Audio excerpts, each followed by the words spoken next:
Good evening, everybody, and welcome to Backfire Simsport TV. Tonight, for your viewing pleasure, we have our brand new series, the Virtual Racing Association Grand Touring Club Cup. It's Media Day from Snetterton in Norfolk in the UK. I'm Clyde Whiting, and in the booth with me tonight are the usual suspects. Pete Bingham, good evening. Good evening, Clyde. Good evening, Bill and Sam. Good evening, everybody. Good evening to Bill Switzer. Good evening, esteemed colleagues and everybody that's out there listening, and to our drivers.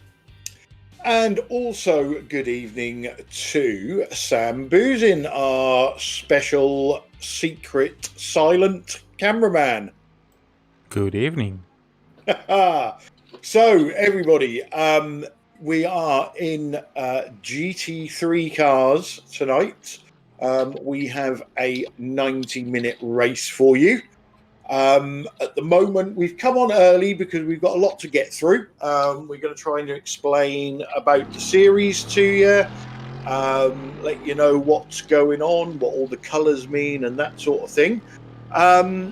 So we've got an hour's practice that's just started. Then the guys have got a 30-minute open qualifying session, and then we go into our fuel-limited 90-minute race. So, Pete, we launched this series with 60 grid slots, and they were gone in 4 days. So it just shows how popular these GT3 cars are, or how popular BSTV is.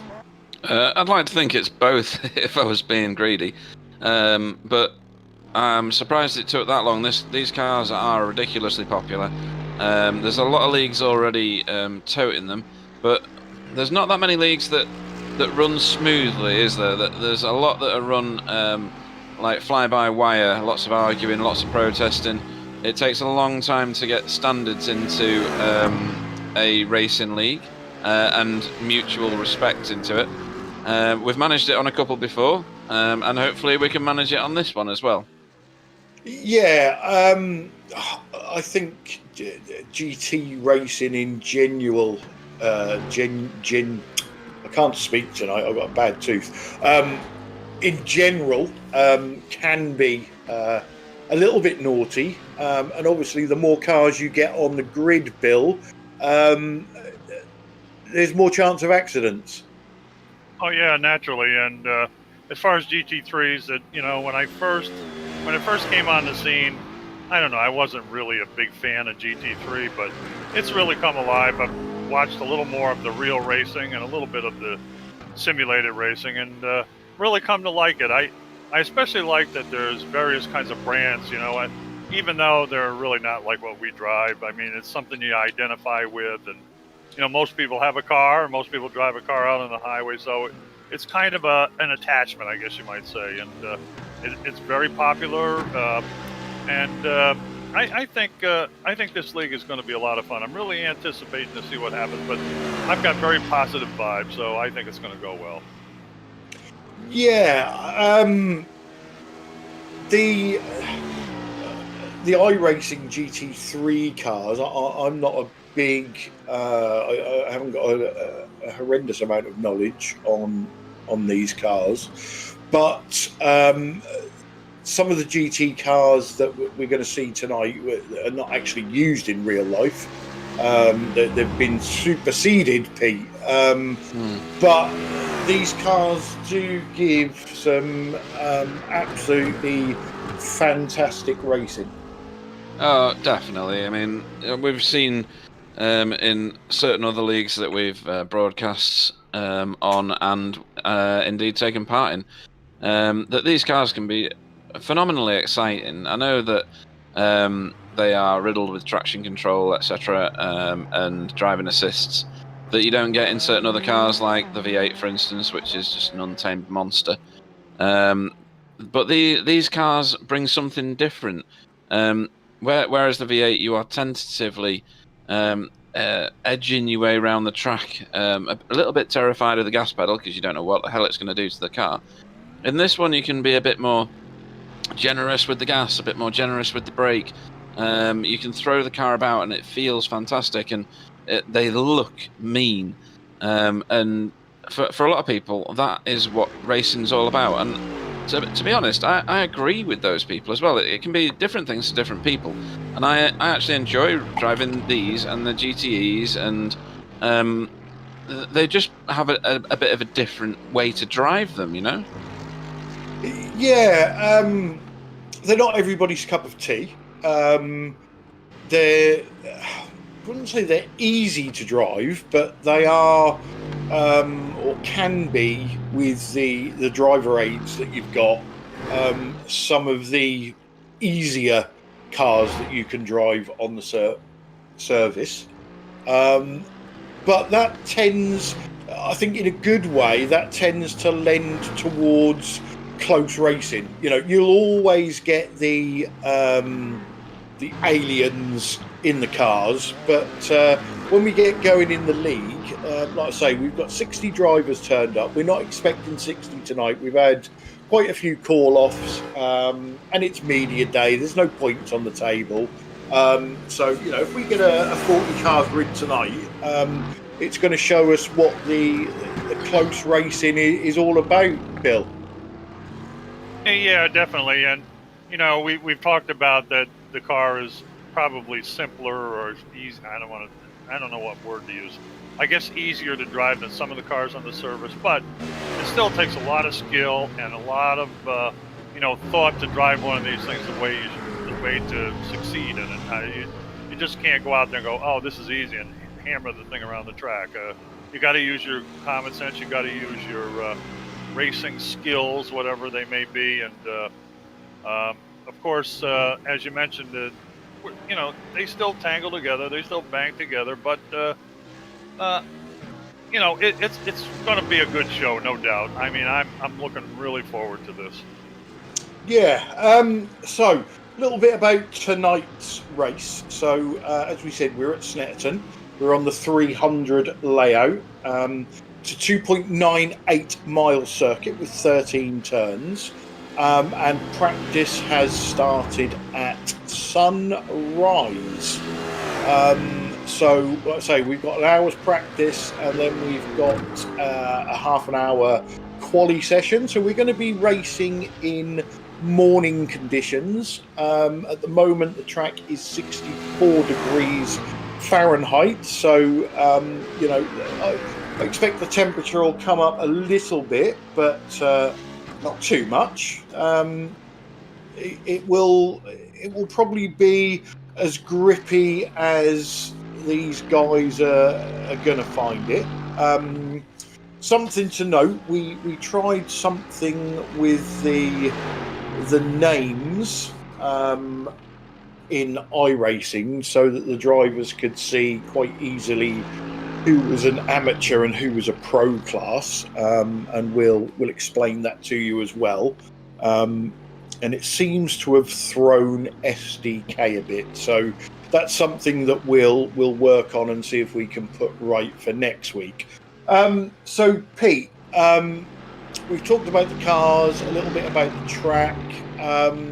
Let's talk about the series, shall we?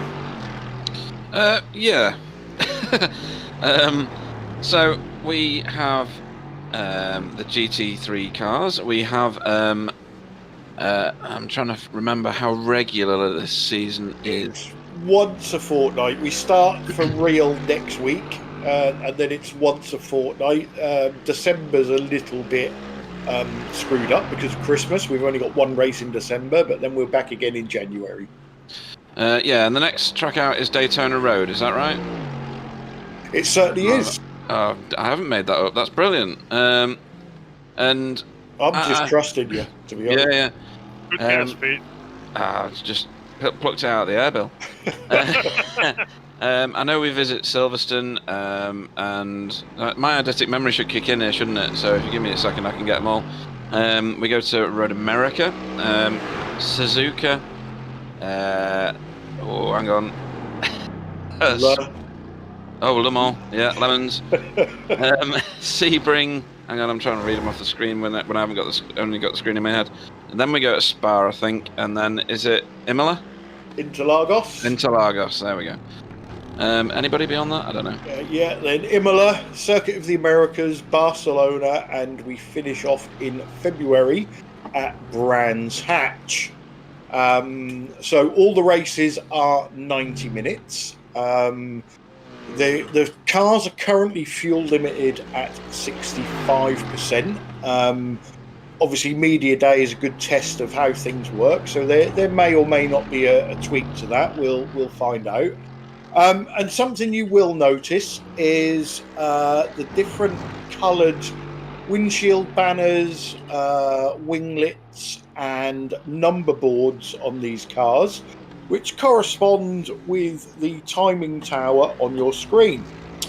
So what we have is our yellow drivers, our AM drivers, and our cyan drivers are pro drivers. Now, this was done last Sunday. We basically took all the I ratings of all the drivers in the series. We divided it by 60, and that gave us our average I rating. So anybody below the average I rating was given a AM status, and anybody above the average I rating was given a pro status. Now, we'll find out during our first season whether that was a wise decision or not, and whether it works or not. But the Pro and Am drivers do race in separate championships. So they are fighting the other Pro and Am drivers.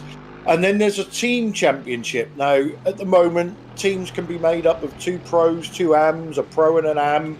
And both drivers score towards that team's championship. We've kept it simple for this season, but if it's successful, and we can think of better ways to do it, then maybe we'll do it for a season 2.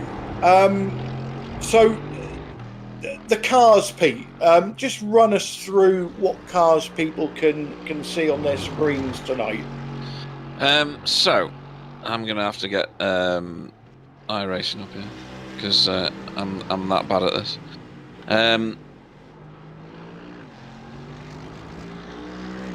Okay, so we have on screen at the minute the Mercedes AMG GT3. They're all GT3s, obviously. This thing's a bit of a beast. It sounds like a bit like a tractor when it goes past you. It is a fantastic sound, though, to be fair. I can't remember which one of these is the most fuel efficient, because unlike the V8s, each of these cars has its own separate individual setup that's not transferable between the other cars, because they behave and handle very, very differently to one another. V8s, which use the Holden and the Ford Mustang, you can interchange the setups.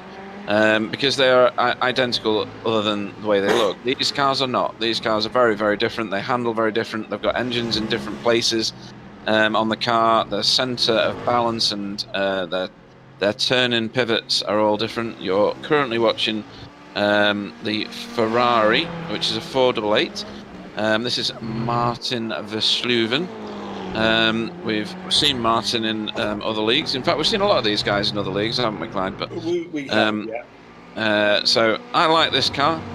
It's for those of you that like looking at the cars, I think this one presents itself better for putting liveries on. And Martin's certainly done a number on that one. Very nice livery there. Hopefully we can find a BMW, because that's what I'm going to talk about next. There we go. As if by magic, we're looking at Mr. J. McClintock in the BMW Z4. This has got the engine in the front of the vehicle as opposed to the rear, same as the Mercedes, so it handles a bit different. It's heavy on the front end, does a bit of ploughing every so often. So ploughing is when you turn the wheel and not a lot happens. Apart from when you shunt your teammate like that. Yeah, blue on blue there. Is Tyson? No. Yeah, he's not, is he? He's in the chat. Is so, he? We'll talk about his new teammate name. will be safe tonight. Yeah, there'll be no blue on blue. We're going to talk about his new name when he races. He's getting a new name. And then what's the one I'm left with here now? It's the Audi, isn't it? There we go. Oh, that's a stylish paint scheme, Clyde. Which genius came up with that? I have that is absolutely beautiful. no idea. What team is that? Wow, that's wonderful. So, oh, hang on. I lost my mouse. So this is the Audi R8 LMS. Now, this one is the car I like the most in terms of the way it handles, and a lot of people will be booing me now. It's very stable. The engine is almost mid-range, even though it's like towards the back. It is unbelievably powerful in the way it launches. It doesn't have the top speed of some of the other cars, but it handles far better, in my opinion. And opinions about these 4 cars are very, very different depending on who you are talking to. Did we get any Fords in this, Clyde? We didn't know, No. unfortunately. That's a shame, because that is the other car. Well, no, you've missed one. You have one other Have I? one too. Yeah, come on, Pete. I'm not bad, am I? The guy that's named after, his first name was Bruce. He was Australian. I don't know. They like orange. Yeah, orange. Orange. His teammate, Lando Norris drives for him. one of his wonderful teammates was Dennis Holm. The McLaren. There you go. Dear. Deary me. For those of you that missed our quiz, Pete didn't do very well in that either. I didn't. I was terrible. I was absolutely awful. Yeah, there's the McLaren as well. The Ford GT and the McLaren. So I've driven the McLaren a couple of times. It used to be really, really stable. You could absolutely bin it all over the place. And it would stick to the ground. And they changed either the tyres or the handling on it, and it became less controllable. It's no longer very popular at all. Hence there being none in the session at the moment. But I still like it. I think it's a lovely car. The Ford, is it? It's not the bad Ford though, is it? Yes, it is. It's the one that looks like an angry bird. No, not that one. No, that's the newer one. Yeah. So I prefer the GT3 version than the one that looks like the pig out of Angry Birds, the GTE version. But it doesn't handle well, does it? And I've not driven it. I own it, but I've not driven the Ford. I'll tell you, I think the balance of power on that is off too. It doesn't. You can't keep up with the rest of these cars with that car. I'll tell you can't do it.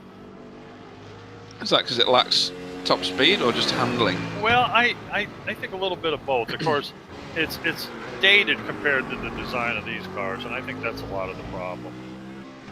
You know, it's a very old car, isn't it? That's right. It came out way before these cars that are out there now, so that's got a lot to do with it. Yeah, and a lot of these cars aren't GT3 racing in the real world anymore, are they? No, they're pretty much gone too, or they have a newer version. Yeah. So yeah, they're the cars that you're likely to see on track. Obviously, the teams have got their own paints, and if you visit our website, you can find out all the drivers, all the teams.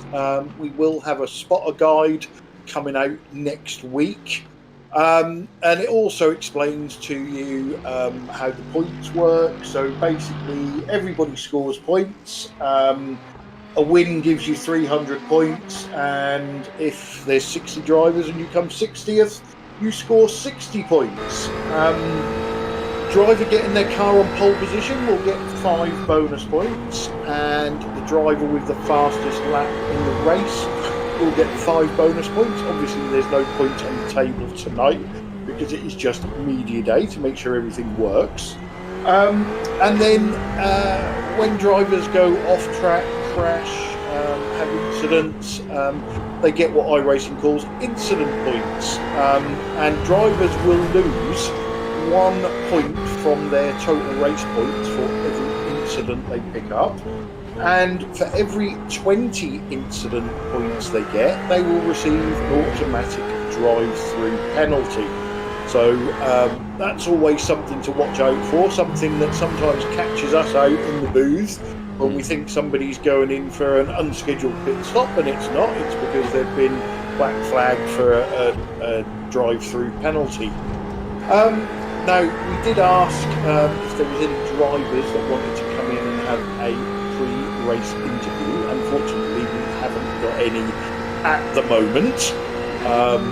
But some of them might be listening to this. We certainly know one person that listens all the time, and we'll get them in as we see them. We're currently doing a bit of an onboard lap around Snetterton. And talking about Snetterton, what we're going to do for every race that we do is we're going to give you a bit of a lap guide. Now, our lap guide person for this week unfortunately couldn't do it, so we had to hand it over to somebody else, and that is quite unfortunate. However, Wow, what a build-up. I know. we will hand over to our lane racing driver. Some say he's got underpants made of real gold, and others say that when he sneezes, the finest cream cheese comes out of his nose. All we know is he's called Pete. So yeah, I got shoveled with this one. I don't know who they're going to get to do the real ones, but apologies for the quality of it. It was done on lastminute.com. I found out last night and made it today, and I'm not very good at doing videos yet, but Sam is going to coach me over the next few weeks, just in case I need to step in again. Have you got it, Sam? Have you got it to hand? Everything is ready, Pete. Excellent. In that case, roll film.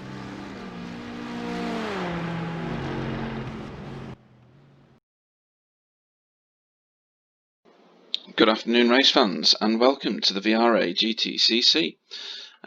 What we have for you today is a tour of Snetterton. I'm just going to show you the car I'm using. It's this fantastic looking beast here. This is the Audi R8 LMS. It's the only one that I can drive. Not because I don't own them, it's just that I'm not very good. I am Pete Bumpy Bingham. I'm called Bumpy for a reason. This is a Vulcan Esports stabled BSTV liveried monster, and I'm going to drive it round the 300 version of Snetterton circuit for you today, because that is where the race is. Otherwise it'd be a very strange thing to do, wouldn't it? What we wanted to do was show you a very fast lap of the Snetterton 300 so that you can experience what the guys in the race are going to do. But nobody else was available, so they got me to do whatever this is going to turn out to be. So I'll put us back into the cockpit. You'll see from the bottom here that my very slow time from previous is an outlap. I am not on a full tank of fuel, I'm on about half a tank. I'm using 0.9 per lap according to this, although I think it drops down to 0.8. And I'm on the centre straight. The handy thing about Snetterton is, if you get lost, you don't need your sat-nav. You just keep driving and you find that there's another sign just a bit further on to tell you where you are. So that's good, isn't it? I'll be using some of these as we go through. So I'm currently on the start finish straight. I didn't balls up the last corner. I've chosen weather which is befitting to East Anglia in the UK.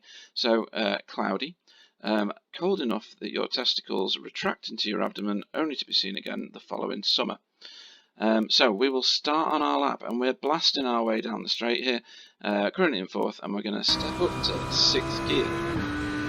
You're not in 6th for very long. You need to shed some speed in order to take the first turn. Hold into the inside there because it washes out to the left. You can take one curve there, but that's only for the good guys like not. Shed all of your speed here for the hairpin. In 2nd, take some curb on the left here. The car wants to pull itself left. Up through the gears, hold through Palmer, which is this turn, in 4th. I'm not capable of that because I'm terrible. And then take a huge amount of curve there on the right hand side if you can. And then we head towards the next hairpin here. which we drop down the gears into second, hold it on the inside there as close as you can, and then take a bit of curb if you can. This is Hamilton, fourth gear, very fast corner. Hold onto that, take as much curb as you like there, and here as well, down to second, huge amount of curb on the right there. Don't let it wash out to the left because you'll be in the distance. Williams is a third gear corner. It's easy to get on the gas too soon there because you're tempted to get down this straight as fast as you can, as early as you can, and it doesn't always work that way. You're about to see how capable I am around this track. I brake before the bridge, nobody else does that. I think I'm in third, but I'm actually in fourth, so I overshoot the corner. I didn't get an X though, so that's a bonus. This corner coming up is called Bumhole, and you hold it in third through there. Fire it through the gears until you hit fifth, and then get off the gas. Hold it around here at that rev, otherwise you wash out through the scenery on the left and through the outback. There's some kangaroos out there. Don't touch the grass on the right as you go in, like I did. Don't hit the red bumper on the left as you go in, which I managed not to do. And then you're back on the semi straight, and that's the end of the lap. Other people will be doing this a lot faster than this in the race, but we wanted to show you it, so here it was.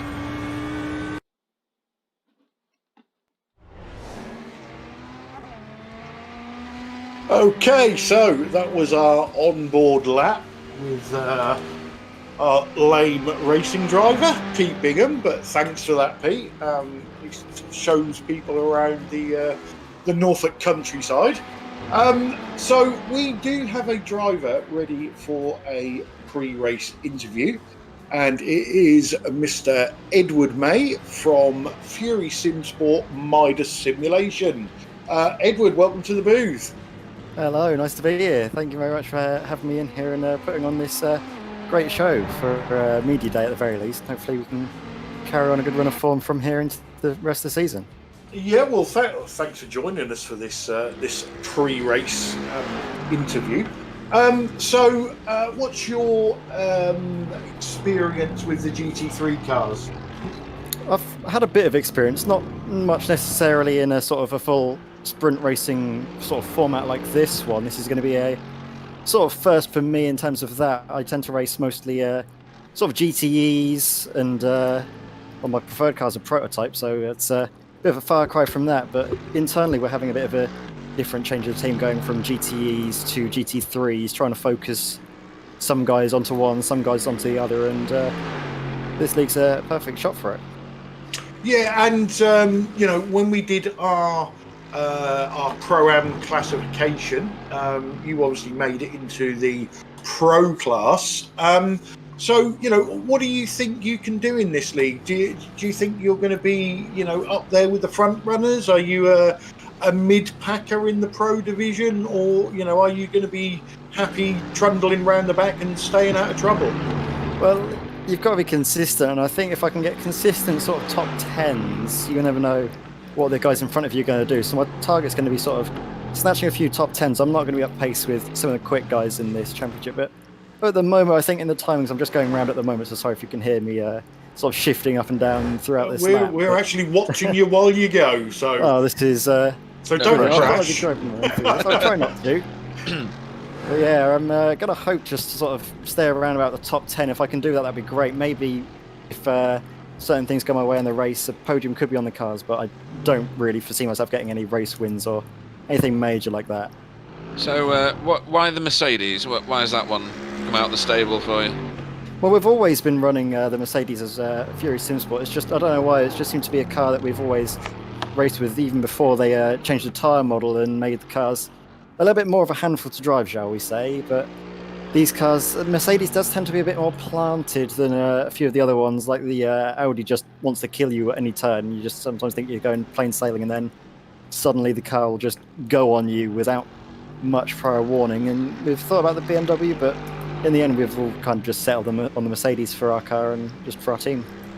The BMW seems to be the weapon of choice in this league, though. Is there something special about the BMW that has made everybody pick it? I don't know, really. It's intriguing to say the least. We've seen quite a lot of guys running it, especially in the endurance series. I've been sort of commentating and watching the Nürburgring Endurance Championship, and the top guys in that, I think Williams Esports are actually using the BMW there. So it's unsurprising to see that it's such a popular car when people like that can pull off really great races in it. Yeah, I can't remember what race I watched. I think it may have been the WGCC thing the other night. Oh, well, GT, yeah. Yeah, and yeah, like you say, both the Williams eSport drivers are both in that BMW as well. So that'd be interesting to see. Is the BMW actually that good, or can some of the other marks of car? I think the Ferrari's always a dark horse, isn't it? Yeah, I think though in terms of at least because I've got a subscription to PDS and it shows all the lap times that they've been able to do in the cars, and it always does seem that the Mercedes is nearly 6/10 down on what the other setups are being brought out for. So it seems that Mercedes isn't favoured too much in terms of BOP, but we're going to be seeing, obviously, with a new build of iRacing coming right around the corner, that could very much change in the next 2 weeks, shall we say. Yeah, definitely. And obviously we're just going with the iRacing BOP, so yeah, it could turn the championship totally upside down. And then there's always the nut behind the wheel as well. So having the best car and the fastest car doesn't always bring you the wins, does it? No, and I do like it's a personal thing, but I do like using, say, the underpowered machinery, because it makes your triumphs, your great results, feel that much greater that you've done it in a car that doesn't have too much of a upper hand to the competition around you. In fact, in most cases, like this car, for example, is potentially maybe the least favoured car. Yeah, I would say in this league it's probably the second most popular car, followed by the Ferrari, and then the McLaren. Yeah, I think it's just about the balance of the cars. Those cars are the more stable one, shall we say. Yeah, and we do see it, don't we? So, we were saying at the top of the broadcast, the McLaren, when that first came out, was absolutely fantastic. And then somehow they wrecked it, and then nobody drove it forever. And now it seems to be gaining a little bit of popularity again. So, these cars do change with the iRacing builds. And our season, we cross 2 iRacing builds. So it's quite possible that we could see the top 10 cars around here today as BMWs. And then when the season, a couple of races into the season, it could be Audis up the front. You just never know. No, you really don't, and it's going to be interesting. Obviously, I've got one behind me, seems to be on a quick lap. I don't know how many guys are doing quali sims or whatever, but at the moment I'm just trundling around with a full race tank in. So if the guys in front of me are doing those times on, say, a lower tank, might be in for actually a better shot than I'm thinking in this race. But we're going to see how that's going to pan out. And like you mentioned, with the different cars, it also depends on the track as well. Certain cars suit certain tracks, and I think in terms of straight line speed, we're going to be going to Daytona, and that's going to be paramount. So I expect the Ferraris to be quite strong there. We know that in the GTEs, the Ferrari is a monster in a straight line, and I think that's the same in GT3. Yeah, it's got that weird over-revvy thing, hasn't it, where you think you're on the limiter, but it's actually going a bit quicker. But you're currently sat in 9th position, I believe. Yeah, just did a time to put me in 9th. I think I was sitting in 10th for a little while before that. And that was while she was talking to us? Yeah, basically. That's our inspiration. Okay, well, look, we'll let you get back to your practice. I'm going quicker. Don't let me go away. No, it's fine. It's been ever great so much for joining us in the booth, and we hope you have a fantastic race. Yeah, thank you very much, and I hope that you have a fantastic broadcast as well. Whatever happens, mate, we always have fun, so... That's the main point. We will commentate on grass if we need to. So there's plenty of it around Snetterton. You're in for a fun time. Yeah, most definitely. So, like I say, enjoy your race, mate, and hope you have a good result. Stay out of trouble. Thank you. So that was Edward May from Fury Simsport. We haven't got any other drivers willing and able yet to come in and have an interview. So, Pete, obviously you did the lap for us. How do you find Snetterton? It's my local track. I think they ruined it when they added the infield section. I think the Snetterton 200 is the better version. But what do you think? I like Snetterton. It lacks elevation change. Obviously, East Anglia is very, very flat, isn't it? There's not much rise and fall in this track, and I do like tracks that incorporate that, like Alton Park, for instance. But this one is a very high speed track. It wants you to be brave on many corners. And when I say that, a lot of tracks are technical, and you have to be very careful about how you pitch into a corner when you get on the gas. Whereas Snetterton tempts you into doing things you shouldn't. There's too many corners that lead onto big straights. There's too many big turns where you just want to get another mile an hour. Oh no, I've just crashed. It's that sort of situation. So it's a nail biter of a track to drive round. Because it is flat, it lends itself to you being more brave in conjunction with what I was describing before. So it brings out the fast guys, and when they get together on the track on the same bit of tarmac, two cars trying to go as fast as they can sometimes ends up in tears. And of course, when you go off track at Snetterton, you go way off track. There is an eternity of grass everywhere around you. So you don't want to be losing your car around this place. You want to keep it on the track. Don't hit the curbs like Martin Verschluven just did, because it A, will damage the car, and B, will punt you off at an angle that you don't pretty much like. I do find it an exciting track. I do prefer tracks with elevation change. I like Snetterton a lot. I've been successful around here, believe it or not. You wouldn't believe it from that video I just did, but I've done all right around it. What, did you successfully crash? No, I was just in a practice session. Oh, right, okay. So we've got another driver, somebody we talk to quite regularly, ready for a pre-race interview. So I'll bring in Ben Cullen for you, Pete, from Northern Lights Racing Scuderia Haggis. Good evening, Ben. How are you doing? Good, thank you. Yourself? Yeah, not bad. So your team has decided to run the Z4. What's inspired that decision then? I'm the only one of my team that's designed to run that. The rest of them are in Mercedes. Right, okay, so you're the only one in the Beamer? Correct. Right, okay. And what's attracted you to that car, or is it as simple as that's the one that you owned? I was driving it in the GT3 series, and then I swapped to the Mercedes, and then when we did the Spa race, I fancied driving something a bit different from the Mercedes, and stuck with this. Obviously had a decent result there, so I thought I'd go with this for the league, and I was a privateer, and I got joined into Northern Lights Racing, and they're all driving that. Okay, so who else is in your Northern Lights Racing team? Who are your colleagues? We're split in two, three teams, I think, within Northern Lights Racing. We've got Craig Cameron, James Underhill, Simon. I don't know his last name. So Simon's my partner. Chester. That's it. Simon Chester. He's my partner for my team. I think Craig and James are together.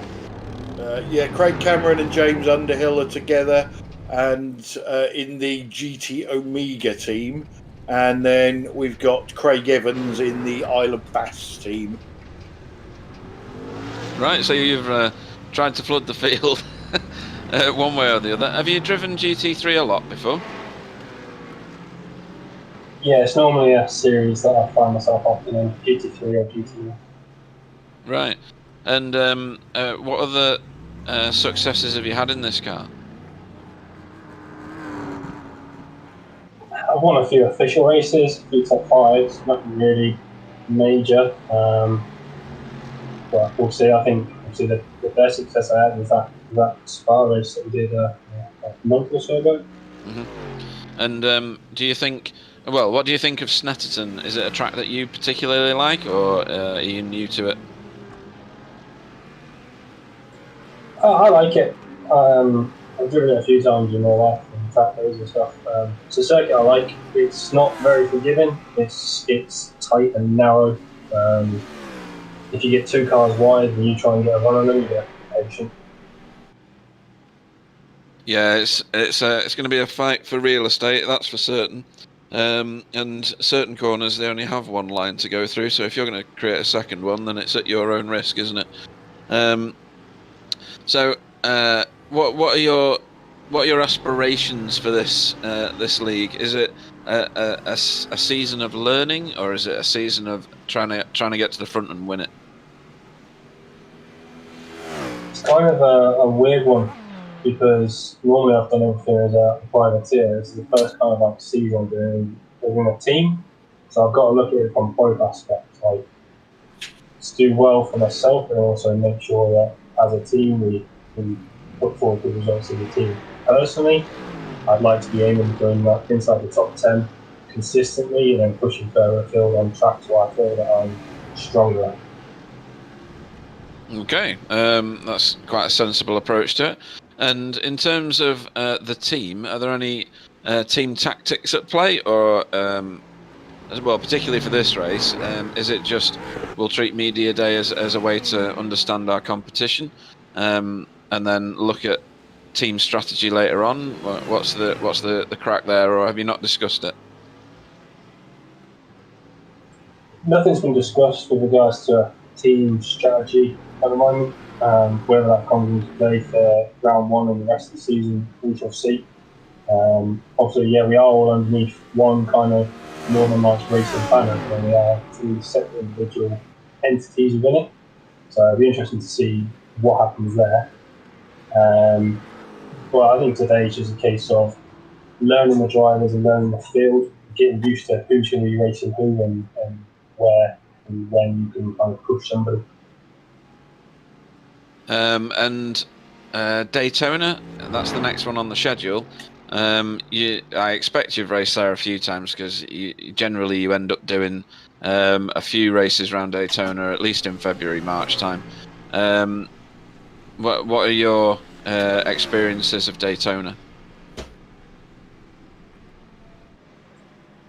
Well, I mean, in the V8, not so good, but that's one thing that I'm on the back foot for.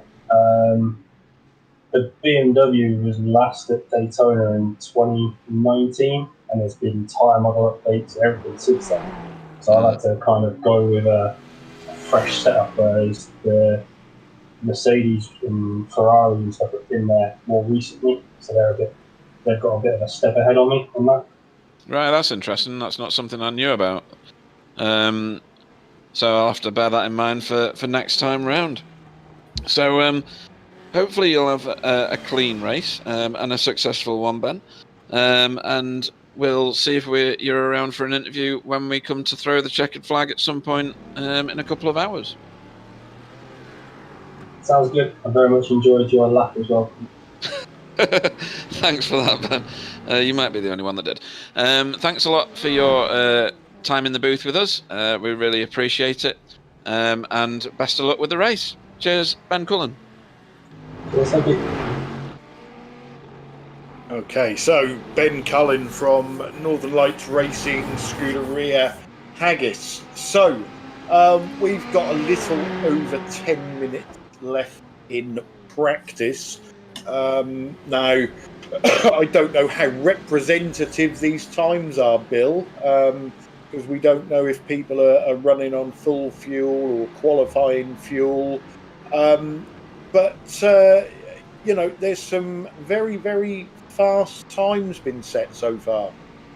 Yeah, I've been kind of watching that, Clyde, and I noticed that in the first 6 cars with the first 6 that have the best time, we've got 4 pros and 2 AMs, which is kind of interesting. Usually, according to the pro and AM, what would you call a headline, usually the pro guys are faster. But I don't think we have many people out here that are what you would call rookie kind of drivers. And of course, like you said, the only way you really could figure this out was by iRating. But you're going to see a mixture of a lot of these guys together, and it's pretty impressive. I mean, the times really aren't that far off right down the line. I mean, we got between 146s and 150, 152s, which are guys that just started out here a few minutes ago. So it ought to be. Hey, they're going to be banging doors with each other. I'm telling you, it's going to be a close battle all the way around. Yeah, you say we haven't really got any rookie drivers. I think David Ayres is a bit ropey.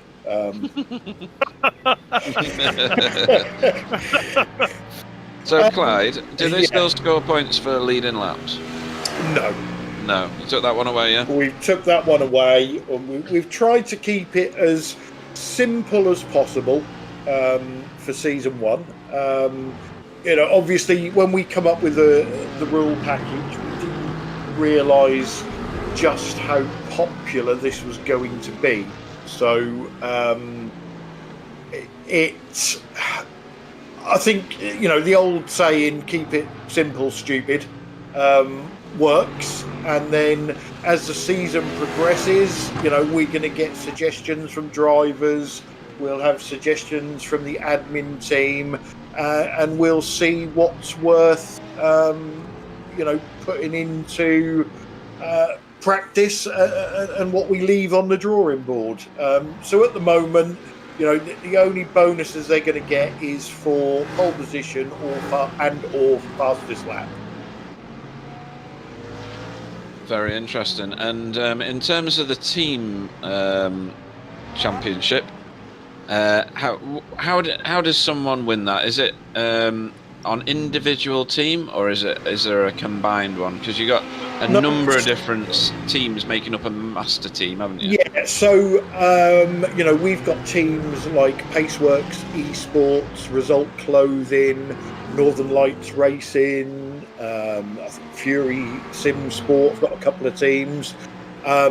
So when people signed up, they was told teams of 2. So if you're driving for Northern Lights Racing GT Omega, that's the team you score for. If you're Ben Cullen driving for Scuderia Haggis, you score for them. So although they're big teams with little teams under the same umbrella, there's 2 drivers per team, and only those 2 drivers score towards their smaller team. Not they don't score towards the mothership. Yes. No, I was just making sure that everybody, including myself, was clear on those guidelines. And the interesting thing, as we said at the top of the show, we didn't limit. There's series where you can only have 1 pro driver in a team and things like that. We haven't done that. We've done, you can have 2 pros, 2 AMs, a pro and an AM. And that's purely because of the way we worked out the pro and the AM. We had to do it on iRating for season 1 because we don't know a lot about these drivers. It could be totally wrong. We could have, the first 10 cars come home could be AMs because they don't do a lot of official racing, and therefore their iRating isn't very high. So again, it will be something that we look into if this stays popular and we do a season 2. I'd like to interject one thing. Pete's been getting a lot of bad press about his lap. I liked your lap, Pete. I think you did a great job. Thanks, Bill. Yeah, I think the thing that people have to realise, though, is we did have to do it on ×4 to make it look like Pete was going at racing speed. This is the abuse I get on a almost daily basis these days, people. This is tantamount to abuse. I thought you were going fairly quick, a hell of a lot quicker than I would have gone. Let me tell you, I think you did terrific. I don't think I'll be doing quite as well as Mr. Pacheco, who's on screen at the minute. Well, yeah, I mean, given time, you could kick his ass too. Well, I don't know. I've got Bill Switzer as the slowest car on track. I have as well. No doubt about it. I don't know how the hell I got on track. I didn't go on. It's amazing. Things can happen. Live under that dark cloud, so nothing is impossible. Did we get anybody signing up in the Ford? We didn't know. We had people sign up when we did the Spa 400. We had a Ford, if you remember. Did, yeah. But yeah, no. That's right. The Ford is like bubonic plague, I think, in a GT3 series. Right. Okay. I don't think we've got any of our McLaren drivers in tonight either. So, but some have signed up, have they? Yeah, we have got people in the McLaren. Oh, that's good then. Yeah. I like the variety of it all, so that's good. Not nearly as many Ferraris as I thought there'd be. There's only 4 in here, but you can see how busy this track is at the minute. Can you imagine it with 3 times as many cars on? Yeah, well, we've basically got just under half a grid, haven't we, at the moment? So, Yeah. I expect it's going to be. So far, I think there's only 2 people that have told me they can't make next week. So yeah, I'm expecting a 50+ car grid next week. So Sam will have to earn his money. You're at Daytona though. That's a little bit different. Yeah, it'll be down to 10 cars after turn 1. Yeah, as they all funnel through turn 1, that'll be interesting. Yeah. There's a Mercedes parked on the hash marks back there. Yeah. I don't know who that is. I'm not yet familiar with the liveries. No, that'll take us a little while, won't it? Yeah. Just looking at the times, and times are really close. Yeah, they are. 2 seconds. Whoa! Separate moving. first and 22nd. He's doing a little lawn care. He is, yeah. That was his teammate. That's Mr. DeLonge. Yeah. Yes, it is. I'm sorry. Sorry, Mark. That's Larry the Lamb. Yeah, Larry the Lamb. He told me this week he's really looking forward to Pete's pronunciations of names. Yeah, I'm sure he is. Surprised he hasn't invited all his Dutch friends along with him so that I can't pronounce their names either. Yeah, or just sent an orange army to sit outside your house and beat the crap out of you every time you get one wrong. A little flashy life and the GT Omega guys. Mm-hmm. Okay, we've got, just before we go into qualifying, another driver for an interview. So, let's quickly drag in Mr. James Underhill from Northern Lights Racing GT Amiga. Welcome to the booth, James. Hello, good evening, you alright? Yeah, not too bad. How are you? I woke up 20 minutes ago, I'm pretty tired. Long weekend. Woke up 20 minutes ago. Yeah. How old are you, 11? 30? Gotta have a nap. Right, so we won't keep you long, mate, because we know qualifying's coming up. What do you think of Snetterton? I think GT3s should not race around Snetterton. Excellent. That's what we like to hear. But you're still here, and you're in a GT3, and you're racing around Snetterton, so... We're 59 other people, yes. So, you know, your team, you and Craig for GT Amiga, you know, how do you think you guys are going to get on individually and in the team championship? I think Craig's going to drag me up, to be honest. We've learnt from the GT4s. I think that Craig's a much quicker driver. He always has been. So that's why I chose him as my teammate. Because he can get the points and I can sit back and he can watch incidents for me, basically. And you know, is there going to be like an inter-team rivalry with your 3 teams? You know, all trying to outdo the others? No, I don't think so. I think the reason we've split them up into 3 teams is because the teams are limited to 2. there's going to be no sort of team orders or anything. Everyone's just going to go out and race as they would. Yeah, I think that's pretty much it. We haven't got any rivalry. We're just all one team. pretty much. Excellent. So, one final question. You're in the Mercedes. Are you happy with that choice? Yes, I think that I don't know. We've always raced the Mercedes, me and Craig, since we first started with iRacing 4 years ago, whatever it was. So that's why we chose the Mercedes. It was slow a season or two back. It was the slowest car, and I think they might have dragged it up a little bit now. But it's the car that we're most comfortable with, so that's the reason we chose that. Simon went with it because that's what he's most comfortable with from the 24-hour event. And Ben just wanted the BMW because I think that's what he's most comfortable with. But as a team, we've always raced the Mercedes, so that's why we've gone with that. We don't change cars season by season. So more safety over speed then? Yeah, pretty much. I think if we tried to learn how to drive the Audi or whichever car's quickest this season, it's learning to drive a four-wheel drive car. Is it four-wheel drive, the Audi, or not? Yeah, I believe it is, yeah. It is. It's learning how to drive a little bit different because it's a different chassis, and we'd lose time, I think, in the long run. So yeah, safety over anything else with the Mercedes, really. But we're looking forward to it. I don't think it's a bad tactic, to be honest. We've only got half a grid tonight, and we say only half a grid, but that's still going to be touching 30 cars. But I think the way to do well in this championship or any championship where there's a lot of cars is to finish. If you stay out of trouble, you're going to get big points. It's exactly that, and because there's only half the field, I'm fairly comfortable in thinking I can finish in the top half for the only time this season. Excellent. So that's what I'm going in for. We will drag you in afterwards, especially if you don't finish in the top half.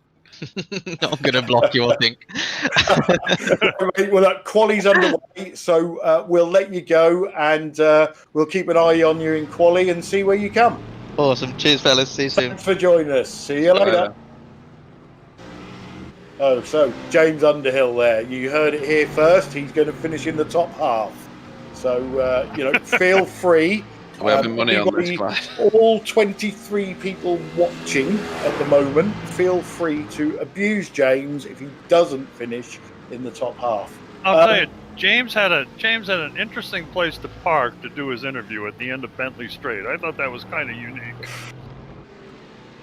His car was sitting at the end of Bentley Straight before the turn in. Was that Brundle there? Martin Brundle corner? Yeah, that's a good place to get popped. Yeah, you got Nelson, and then so Nelson is the left, and Brundle is the right. Okay. And then very unique. So yeah, we're into our 30-minute qualifying session. Sorry, forgot where we was for a minute. First qualifying session of the season. Now we know it doesn't mean too much because it's media day and there's no points on the table, but it could give us a bit of an insight into who's fast and who's not, Pete, especially over one lap. Yeah, and it'll give the drivers an understanding of what to do when the race administration throws the random yellow, which you've not spoken about. Yeah, you're right, we haven't. So in this series, we have got a random yellow generator. So the way it works, and bear with me, it all makes sense in the end, is Sam, before we start, basically does a yes-no generator. Obviously, if it's a no, then there won't be a random safety car. If it's a yes, he then does a random number generator, which tells him which minute to throw the random yellow flag. If the track gets blocked, there's a massive accident, something like that, before the random yellow comes out, we will throw a yellow flag. to try and get the mess sorted out. And at that point, the random yellow becomes null and void. But if we get to the random yellow minute and we haven't had a yellow flag, then it comes out. And that can really shake things up, Pete. Yeah, it can certainly do over your fuel strategy for a start, because if it happens to come out and you were due for a top up, then you might have to enter into a closed pit lane, because pit lane will be closed at the start of a yellow flag, and that means you'll probably end up dropping to the end of the longest line.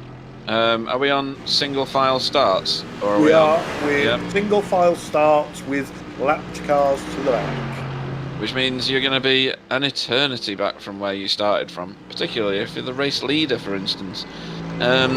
Also, if you are in the middle of a stint and the yellow comes out and you end up mid-pack, there's the massive charge towards the pits by all the cars, and we've all seen what it's like on NASCAR when yellows come out.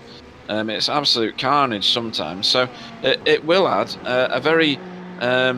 not unique, obviously, but a very different thing to what I'm used to seeing anyway. And you don't often see it in the streams that you see online. It's not something that's very wholly embraced just yet. So I think that's going to be fascinating. But going back to your original point, I think this particular media day will allow people to figure out what their fuel strategies need to be for future races. Which are the teams they need to watch out for, which are the drivers they need to watch out for, probably for all the wrong reasons, and stay clear of them in future rounds, or just make sure that they qualify in advance of them, or something to that effect. There's a lot on the table here. There's more people joining, as we're talking, because I'm having to move my screen down constantly. In fact, about 3 people just joined, which is bizarre. Which is great, because it's more people for these guys to mentally assess and put a little chalk mark on the wall when they see something they don't like, or put another chalk mark on the wall when they see someone that they find is a threat to their success, because they're either better, faster, or equally as competitive. It's going to be a day of learning, and a very valuable one, in my opinion. What do you think, Bill? Oh, absolutely. The guys that, I don't want to pick on the people that aren't here, because a lot of people have personal reasons or whatever. But, the guys that show up, I don't care whether it's no points or it's the championship. Your competitive blood starts flowing, and no matter what, you want to be the king of the kids. And like you said, it's a learning experience. You're going to be racing, getting used to racing with people you probably maybe haven't raced with too much or not at all. So it's a matter of seeing, how your BMW stacks up against the Audis and the Mercedes-Benz and all that kind of stuff. So I think it's a very important day to be here, and I really, appreciate the ones that came out to come out. Yeah, I agree with you, Pete. There is no point on the table as such, so it's not going to be you're not going to score anything towards the championship, but you can, especially if you do the full 90 minutes, you can learn a lot about your car, your tactics, your competitors, as we know in leagues, who you can take liberties with, who you can't. There's all sorts of things that you can learn. Yeah, and in a lot of respects, this day is more valuable to the guys on track than it is in a normal race, because of those things that they're going to learn and take to Daytona. Certain people will be treating this with absolute seriousness, and rightly they should do. All of them should, because at the end of the day, this is a competition, and if nothing else, the bragging rights from it you take with you to future leagues, or back to this league and defend your titles, or whatever it is. So whatever these guys learn, like AAA needs to learn, like, not to put his foot on the gas as he's going around the which hairpins. That's the first one, isn't it? So these lessons are going to be vital and more important than a race top 10 in the next round, because that won't be a top 10, it'll be a top 5 if you take my point. For sure, and also, the mistakes that you make today learning will save you some points lost for the rest of the way. I mean, they're valuable lessons. So I think media day is really important, and I think the Clyde's leagues are the only ones I've ever seen any media days, to be honest with you. So it's a good thing, really. There are others that do it.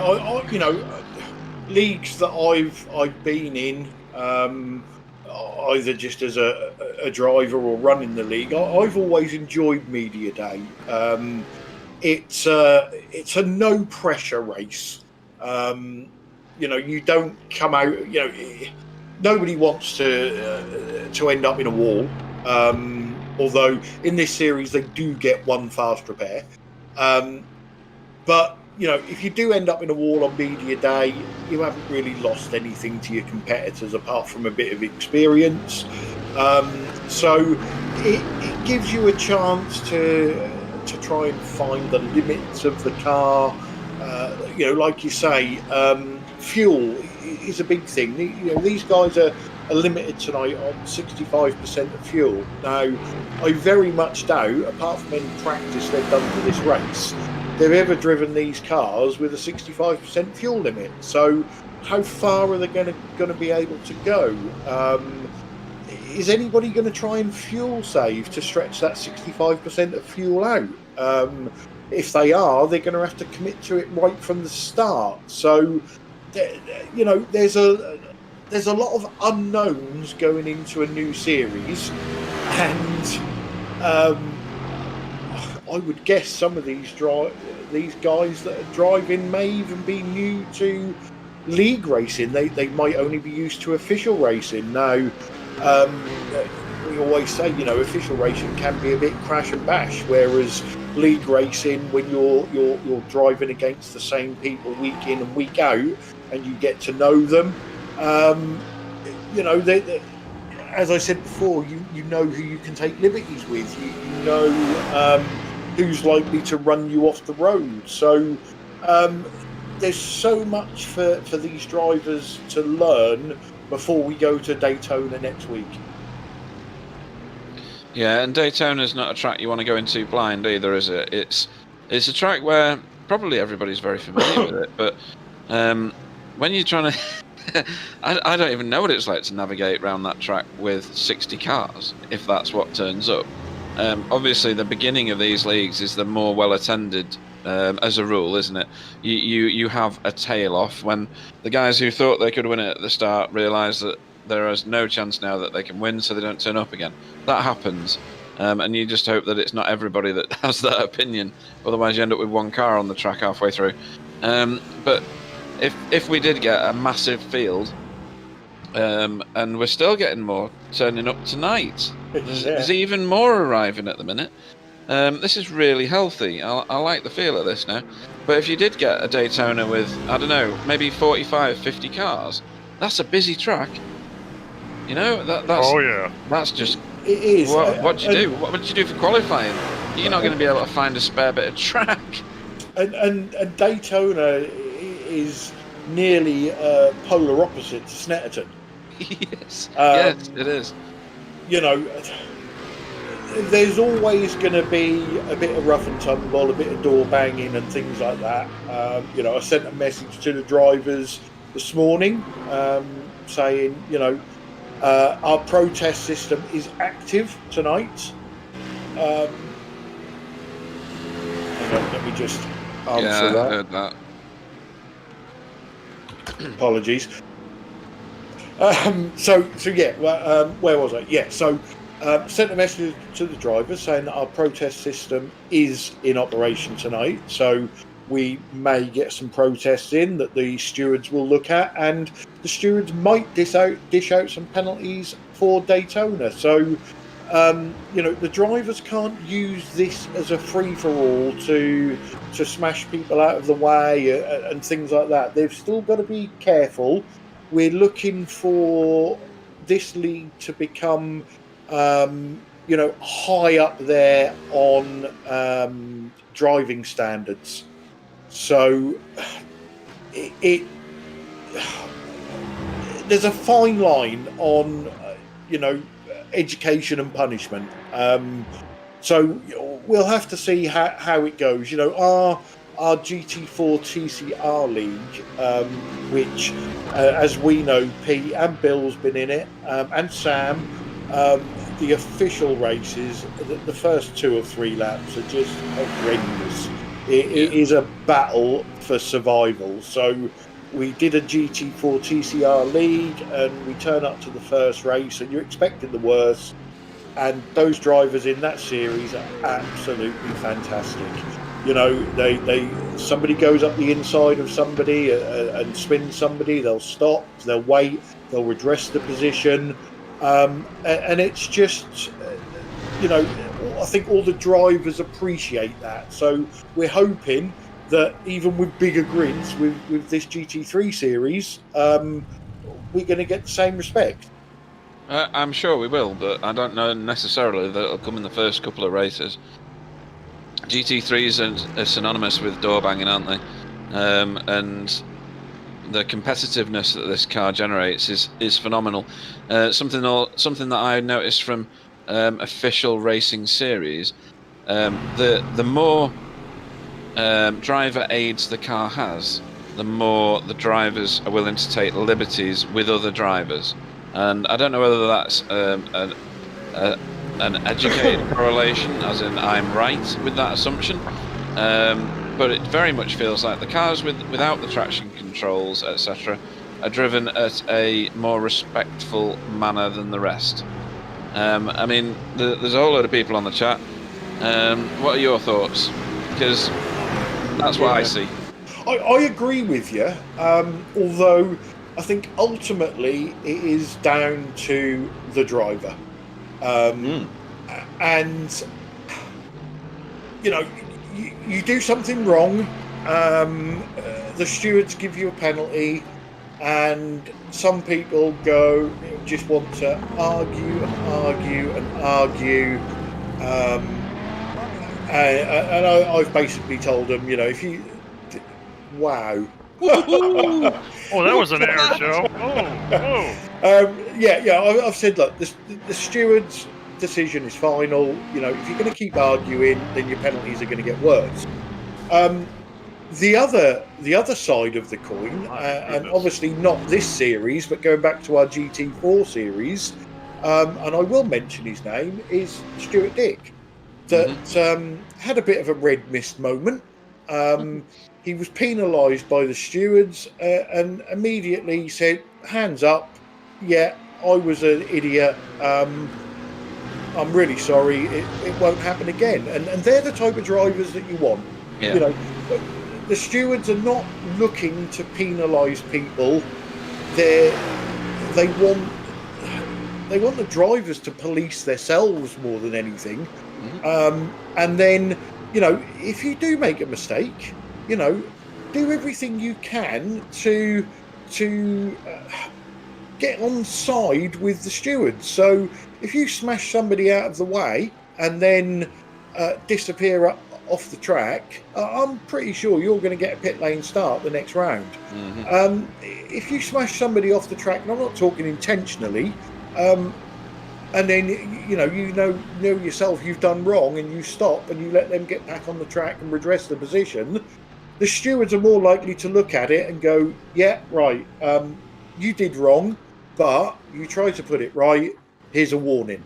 So that's the sort of thing we want to, this is going to sound really wrong, but I don't know how else to put it, breed into the drivers. Yep. No, I think that's the right terminology, because that's effectively what you're doing. We know that people aren't perfect, and perfection isn't something that comes naturally to human beings. Ooh, especially not to that one that just went off the screen. But it's about understanding where those boundaries lie, and having people think again about what this is that they're partaking in. And for some of them, it's a competition, and for some of them, it's a hobby and something that they enjoy doing. All the people that turn up I mean, the number's getting even longer now. Kip Stevens has just joined. These people join because they enjoy racing. Yeah. And you don't want them to start unenjoying it because of the actions of other people or their own actions. And it'll come in time, but it may take a few slapped wrists along the way in order to get there. Well, there's one of those cars that looks like some of the other cars. You know, another. Sorry, Bill. No, that's okay. One thing. Putting my admin hat on for a minute, and this is going to sound really shitty, but it's not meant to.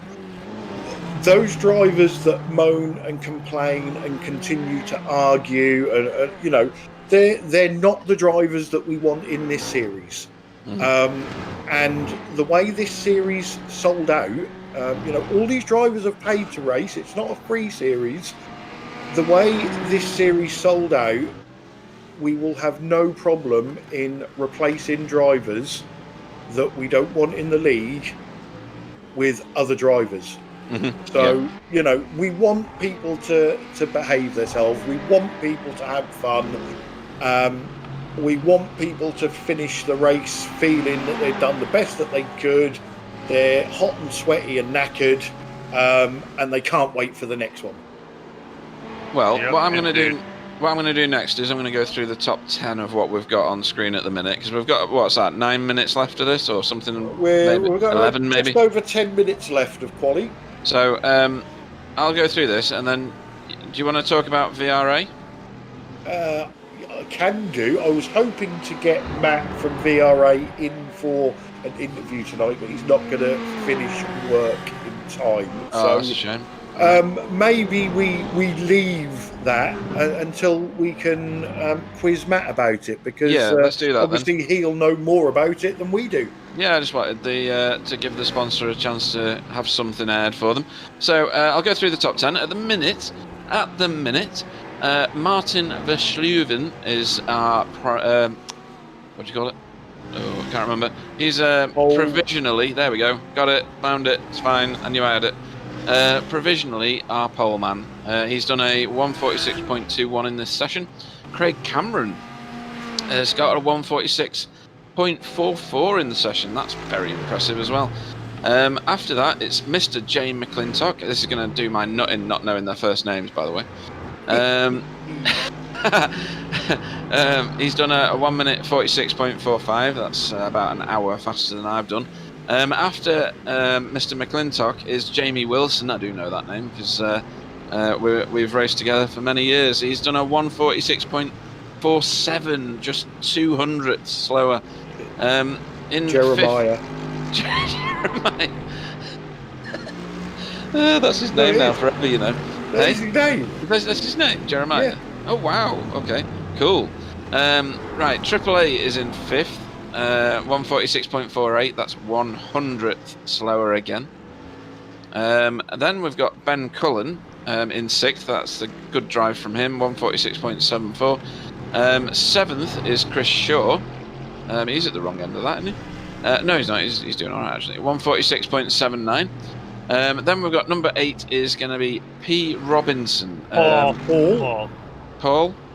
Yes, no? Paul Robinson. There's another one knocking about in that. I don't know.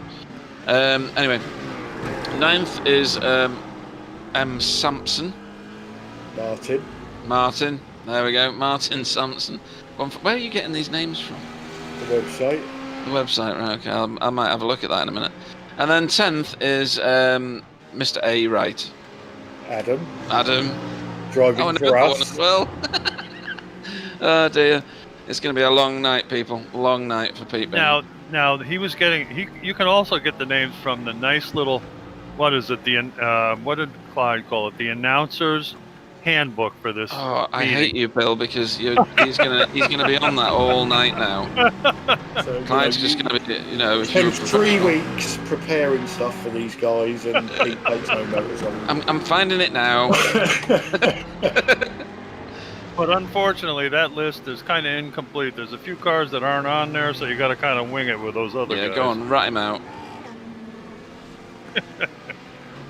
So we've got 2 BSTV teams in this. So we've got BSTV Esports. We're looking at Adam Wright at the moment. Unfortunately, Daniele couldn't be with us tonight. He's working.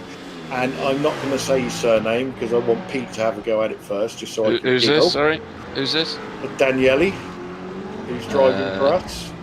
Is he on? He's not on the screen at the minute, is No, he? he's at work tonight. I don't have to say it this week. I can practice. So that's why I'm not going to say it. And then we've got a second one-car team with Steve Richardson in it, which is BSTV Esports Lister. Lister? Yeah. I don't understand. Well, Kip Stevens looks like he prepared his car so we could see it. Wow, that is a bright green. Whoa. Yeah, there's again, that's what media day's for. There's a few liveries that are not right, so I can go through all them during the week and make sure they're all right for next week. Wow. In fact, I can tell you why Kip is not in the right. If it gets he's foggy, not in the right car. That's why. If it gets foggy, just follow Kip. I think you'll find Kip signed up in the BMW, and he's racing the Ferrari. That's a Ferrari, yeah. That might be it. So that'll be why Kip's got the wrong on.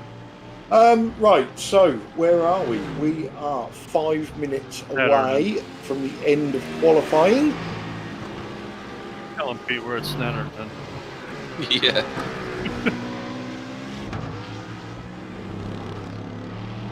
Yeah, when I visited England a couple years ago, I went by Snetterton twice, and I wanted to stop so badly, but there was nothing going on. I find Snetterton, like I say, especially the 300,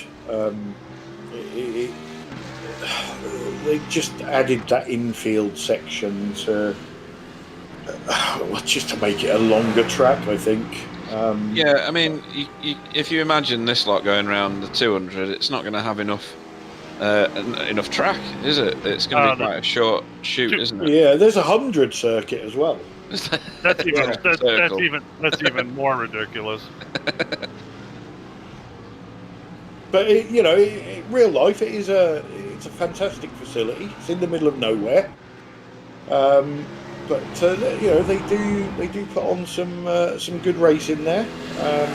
Quite often go and watch the British touring cars when they're there. Oh yeah, there you go. But I'll tell you, I was watching YouTube the other night, and the British GT series was running in the 300 series, 300 track, which really amazed me. Yeah, they do. Yes.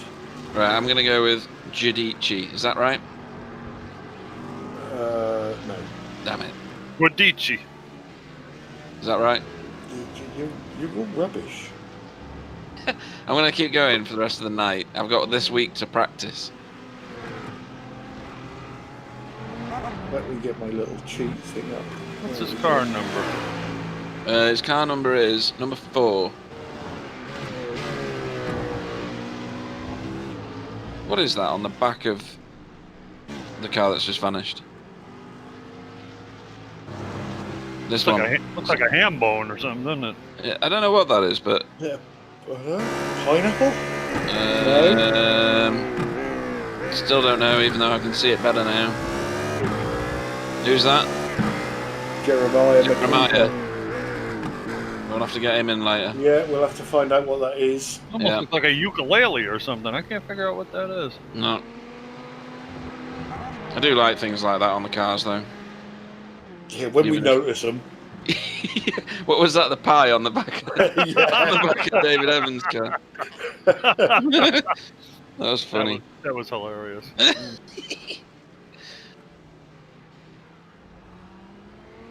Leave it to Jamie Wilson to come up with something. Oh, it was Jamie, wasn't it? That's right. Yeah. He was trying to make Carl Hardy go faster, and he said it didn't work. Even when I look away, Kip Stevens' car is still there. Yeah, Sam has updated him with a default livery on the broadcast. Has he? Right. Can you do that on my PC as well? 'Cause that's Yeah, I'm gonna painful. share you. I was just about to share you the file. Oh, guys. right. Okay. Yeah. Excellent. It's good. What an excellent guy am I. You are. You are. Sorry. Interestingly enough, Unspoken hero. the guys, we haven't got any girls in the series yet, I'm sure we will, but the guys all gave us their car choices when they signed up. They've got until the first race to decide for definite what they're going to drive, and then they are locked into those cars until halfway through the season, when we're going to have a transfer market where they will get 1 week to switch cars if they want to. But in the meantime, once they're locked into cars, if they drive another car accidentally, shall we say, which can be done, they get penalised points. And if they want to switch cars early, permanently, they will get penalised points as well. So car choice is very important. Now, this Audi GT3 series is GT3 is actually a 4-wheel drive. I didn't know that. No, I don't think it is. I think I was don't wrong either. there. I think it's a rear-wheel drive. What's You that? too. Wait, The wait, Audi. wait. Yeah, Audi, it is. Audi R8. Oh, right.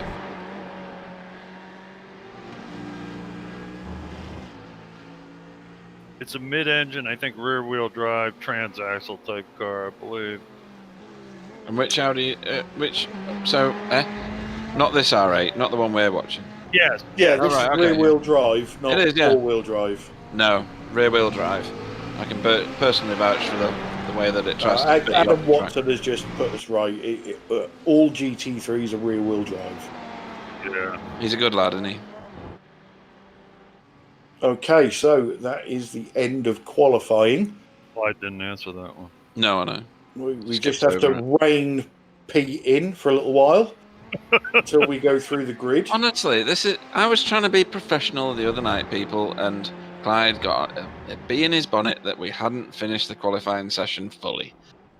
No, it's not that. It's Sam can't display the grid until the session clicks over. So he's still got a problem with it. Honestly, it just spirals out of control. So your picture-in-picture is Jamie Wilson behind the wheel. Obviously using a VR headset. So if you get vertigo or travel sick, please look away now. And anybody else streaming what they're doing, go on to our useful info channel in our Discord server, and it gives you the instructions on how you can get your screen on our screen, providing you've got clothes on. Unlike me and Clyde. Oh, God. I am the naked commentator. Oh, God. I'm scarred for life. Oh, dear. Well, one good advantage. I'm on this earth much less time than you are for now, anyway. And on that happy note, Yeah. And so switching back from Doom and Gloom Switzer, we are almost ready to bring you the grid. These guys do have a rolling start, so we've That's got much better. plenty of time to go through the grid. That's much better. I say it's a rolling start. That really depends on how What you've good I am keyed at into. setting up the server. yeah, Which, it would judging by be last night, is a bit rubbish. it would be very unlike you Wow, to get that wrong. What was that came up on the screen? And we're not sure whether we get a full lap either, are we? For I a don't know. rolling start. I should know that. Yes, it We is do, a full okay. lap. Yes. I'm gonna when I'm given the option, I'm gonna try and do it as a full lap. Obviously, when we've got a 60-car grid, it's going to take us a little while to get through it. And here's an important note, too. I was watching a 2020 real-life race from Snetterton here the other night, and I noticed the monster tree has fallen down. That's really disappointing. Yeah. Mm. Okay, so we should be getting the grid up any second now. Okay, so I'll go through the top 12. So on pole position for Dutchies Esports is Martin Versluwen, followed by Craig Cameron. Third place, Jeremiah McClintock. Fourth is Jamie Wilson. Fifth is Abdul Al Amri. Sixth is Chris Shaw. Seventh is Adam Watson. Eighth is Ben Cullen. Ninth is Nicholas Pacheco. 10th is Paul Robinson. 11th is Martin Sampson. And 12th, well done, is Adam Wright. Right, I'll carry on, but I might not know all the first names. 13th, we were talking to him earlier, Edward May. 14th, Marco Loert. Pete Van Gool will go off 15th. 16th is Jacob LeBrun. Thank you for getting there in advance. 17th is Larry the Lamb. 18th is David. Heavey, sorry. 19th is Kevin DeWinter. I know that one. 20th is Andy Maxwell. We're going to carry on like this for the rest of the season. It's going to be quite good. 21st is Robert Schoenleber. Marcus Bletz will go off 22nd. 23rd is David Ayres. 24th is John Redwine. And Billy, you're going to run out the rest of the field? I don't know how many more we got. Let's see. You're from 25th, James. James Underhill is 25th. 26th is Jamie Gilliford. 27th is Robert Graham, I guess. Roger. 28th is Roger Morton. 29th is Ralph Cullen. 30th is Simon Chester. 31st is Dale Benison. 32 is Kip Stevens. 33rd is Alan Toon. Yay. 34th is Steve Richardson. Yay. And 35th not running is Bill Switzer. I'm amazed we got through that. And someone told me that was extremely funny that Clyde said the first name and Pete the last name. Yeah. We're doing that. We're doing that from now on. That's going to be our thing. We will learn those. I won't. I've got no chance. Can't even get my own name right. You learn, but you switch them around. That's all. Oh, we're coming up here. It's not a full lap at all. We're green. He's gone. We're gone.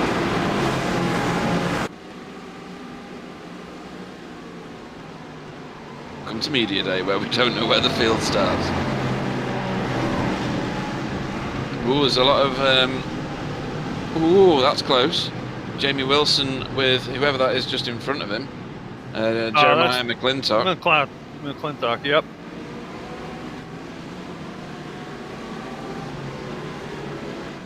Oh, here we go. Uh-oh. In the background. That was a very bent Mercedes back there. Not James Underhill, I hope, is it? I don't think so. I think it was Larry DeLonge. Okay. I'm not sure, was it? Well, it was a bent up green and black Mercedes. The only other one's going to be Martin Versluwen, but he's gone. I know he's in a Ferrari. I was going to say, I think all the Dutchies are like bright orange. Oh, right, okay. Martin Van Sluven's in the lead. Yeah. Here's the other one. Yeah, he's off the road. He was in an accident. Has been off. Yeah. Wow, that's a lot of cars. It is a huge amount of cars, isn't it? Wow. Oh, 2 minute one don't go quite there. Wow, it's a tough corner to come through like that. This is awesome. Oh, nice pass. Wow. Yeah, that was good. Who was that? Somebody Graham. That's Marcus Bletz. I believe he's driving for VTS Germany Black. Okay.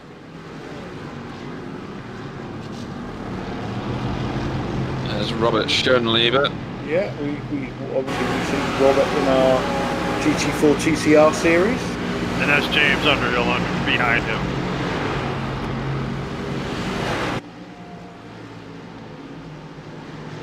There he is, number 14. Yeah, he's being chased out by Kevin DeWinter. DeWinter, yep. which means, you know what we can say in this series? Winter is coming. Winter is almost upon him.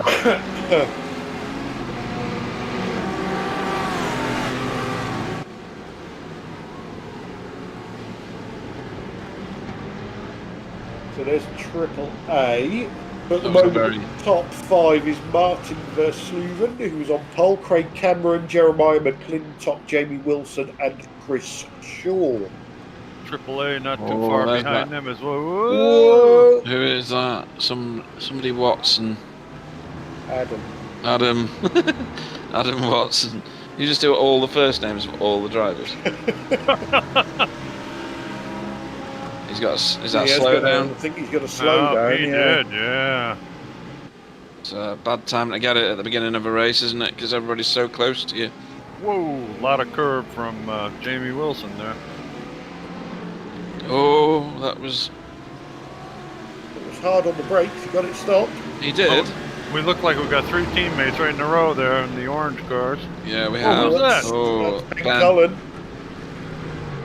That's a bent up doing a bit of BMW. gardening. I don't know enough about the GT3 to know how badly it's affected by the damage to the bodywork. It can be a lot on the front Yeah, of I was the gonna BM. say, Yeah, it's think- really a I lot. think these are pretty robust, I believe. I think they keep going, but I think, you know, a lot of the time you're down on top end speed. Right. What's happened to Craig Cameron? He's fallen back a little bit. Was he in a little mishap? Whoop! Uh-oh. Well, Adam 29 has I spun was out. just going to say Adam Watson's making his way to the back. He's reset his car.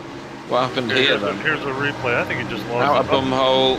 Little hot. Yeah, got on the Oh, grass. he's Yeah. biting it. Whoa! Oh! Woo, baby. Like to thread the needle, that was. Certainly was. Almost. Aim at a made it gap. through there. Yeah. So he's reset his vehicle. I don't know where he's gone to He's though. disconnected.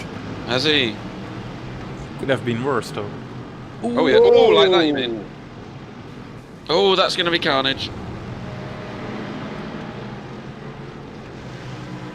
No. Mm, They're I don't sorting think it's a themselves safety out. car moment. Like to That's see that what bent happened up there. Mercedes. Who's that? That's Marco Lewer Was it? with. No, he's in a BMW, isn't he? Oh right, you mean the crash? Yeah, Sorry. they just got hooked together, didn't they? Yeah.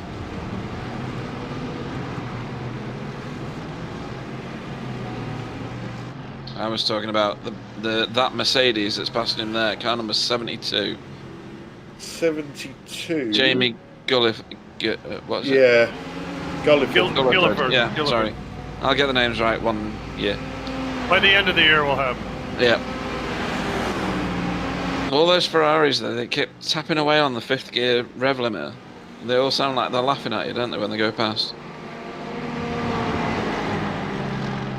Yeah, it's amazing that works like that. And they keep accelerating, don't they? Which is strange. weird. Really strange.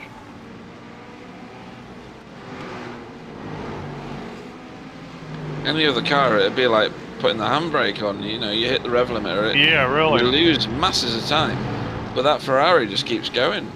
Oh, that's optimistic, isn't it?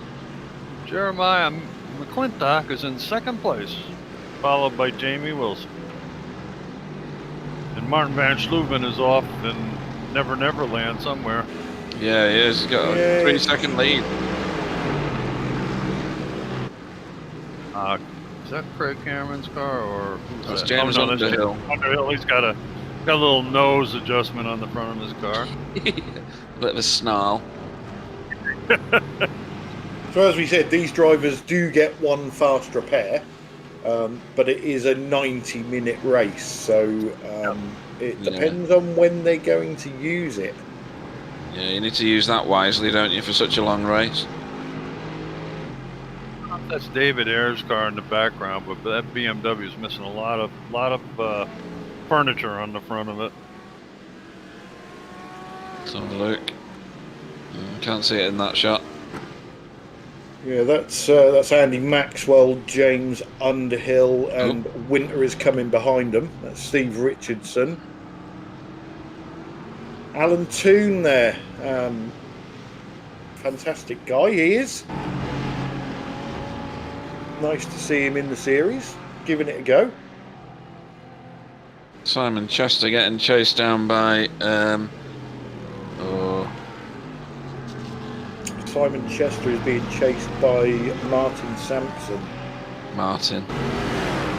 Simon Chester's another one we see from our GT4 TCR series. And back a little As bit is from Chris Shaw. Ooh, somebody looking with Jamie Wilson. Yeah, that's Chris Shaw. Chris Shaw and Craig Cameron is up his chuff. You can hear that Ferrari all over the place, can't you? I know. It sounds like it's laughing at you. Or it's ready to hurl or something. I don't know. Depends who's driving it. True. The Bentley Straight. Ah, yeah. Yeah, so down the Bentley Straight into Brundle, which is the left, Nelson, which is the right. Horrible turn, Nelson. Yes, it is. That's a very tough turn. Yeah. Into Bumhole. And around the never-ending Coram right-hander. I think it's actually bomb hole. It's not bum hole. It's No, it's Bumhole. So Martin Sampson looks like, yes, he's got past Simon Chester. Yep. Kip Stevens is the next one in line. Yeah, he's looking as well. He's coming up on him pretty quickly. You should bag him on the straight, on Senna Straight, once they get round there. Coming into Murray's now. I hate that rubber sausage curb thing on the inside there. There are some pretty nasty corners on this track. Yeah. Turn 1, Ritchie's, is one that I always find. Which one's that? The first right-hander at the end of the start-finish straight. Oh, right, yeah. You think you can carry so much more speed than you actually can. Well, you can through the first 2 phases of it, and then you end up on the grass at the exit. That's exactly right. And then, like I say, at the end of the Bentley Straight, where you've got Brundle and Nelson, you're on the brakes, you're turning, you're then changing direction. That's really difficult. Coram just goes on forever and just wants to wash you out to the side. Coram's like a balancing act. You're exactly right. And then you just get round Coram and you've got the 90-degree left of Murray's. So yeah. And Murray's got about a 4-foot-high bump right there. Yeah, that's Wow. And these cars will take damage from that if they hit it too hard. Yeah, definitely. We've seen it in the V8s, haven't we, with some of the curbs and on some of the tracks. Oh, yeah, sure. Jamie Wilson is still holding off Chris Shaw. Interesting. Craig Cameron's right behind. Sorry, interestingly, 3 out of the 4 top cars are Ferrari. Yeah. But it is a power circuit, isn't it? It's about top speed and acceleration. Yeah, it's slow corners and big acceleration, isn't it? I thought Craig Cameron was going to swap to a Ferrari just then.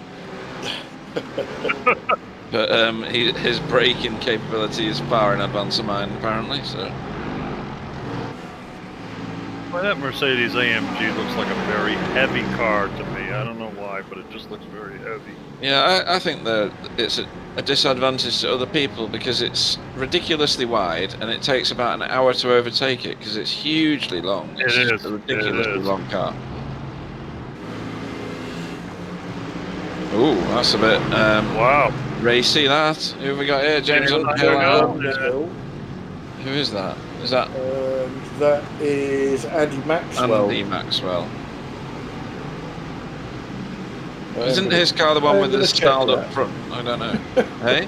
I'm going to check that just in case I've been getting it wrong. And behind those two, here comes Winter.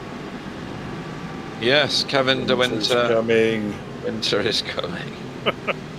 It is Andy Maxwell, yes. Right, okay. It's going to take me about 3 or 4 races to get into these names. Oh, who's that wide? Who drives a yellow Ferrari?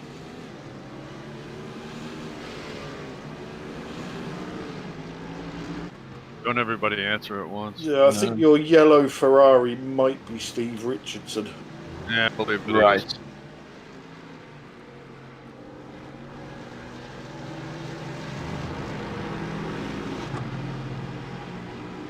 And Robert Schoenliebe is closing in on Ben Cullen. Yep.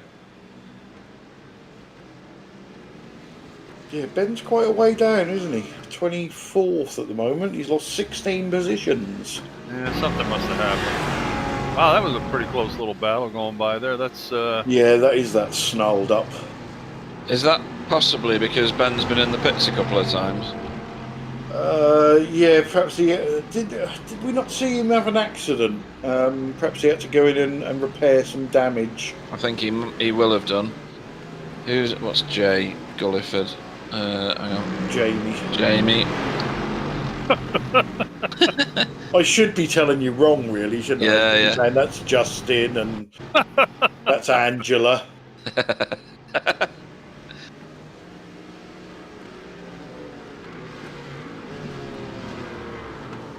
we certainly wouldn't mind any women drivers in here. There's a lot of really good ones out there. Just seeing Robert Shernley was just lost a bit of traction, shall we say. Chris Shaw is really hassling Jamie Wilson. He is, yeah. It's difficult to overtake through all of these bits of section, isn't it? You're really looking for a blast out of here. Look how they hit that rev limiter and just keep going on it. It's weird. That's just a doesn't hard feel right. pass around the outside into Ridges. It is, and he's giving it up, hoping that Jamie runs it wide, and he's not. Yeah, done. you can cut in and get on the inside here. Nope. Back though. Jamie's too good on the brakes, and Brake flying in there. I know, yeah, like a missile, wasn't he? Wow. And not being funny, we're 15 minutes into a 90-minute race, so yeah. Chris Shaw is doing everything right at the moment. Yeah. Yes, he is. Yeah. Why put yourself in a bit of strife when there's no need to? Thought he was going to have him into backed this. out of that one too. That was a smart move. Yeah. What he probably doesn't know, because well, as I say, he's not used to racing with Jamie. He is, because they race in the TPR, don't they? Yeah. Jamie's not one of those drivers that when you're coming down the inside, he's going to turn in on you. He is a very fair driver. Chris Shaw got a little bit of damage. No, he hasn't. No, don't think so. It's like AAA is trying to get involved in that little ruckus as well. He's coming in on the He back is there. catching them, yeah. Yes, he is. Well, yeah, you've got Craig Cameron there, and then you've got AAA, and we know they're fast drivers. Definitely. Oh dear. Oh, goodness. Who's that? That's not McClintock. No, that's not McClintock. No. Where is it? There's a couple of cars making their way down the order. Unless my timing screen's having some sort of fit. It looked like Ralph Cullen with the damage there. Yeah. This is the replay, I think. Oh, he's gone off on the side. Oh, and really tanked the front of it. Where did the yellow... That's why. Yeah. And that's... who is that? 44. That is John Redwine. Right. Oh, he shouldn't have... Hey, Ralph should have just sat there, shouldn't he? It's a very difficult call, isn't it? You panic because you're in the middle of the track. Yeah. But I think John had already committed to going down the right-hand side of him, and Ralph decided to move. So, yeah, unfortunate, that one. Yep. Yeah, it's too bad. You do, though. Your adrenaline gets all crazy when you get involved in something like that.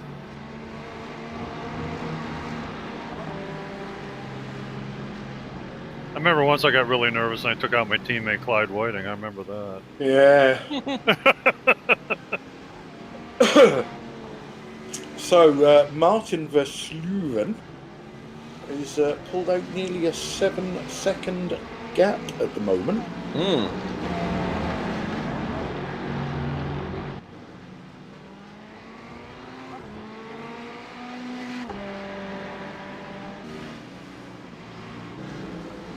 Oh, look at this gaggle. And that. Chris Shaw has, he's got past Jamie Wilson there, just as we moved away from it. And Triple A's come from nowhere. Yeah. And Jamie Wilson's been shuffled to the back of this group now.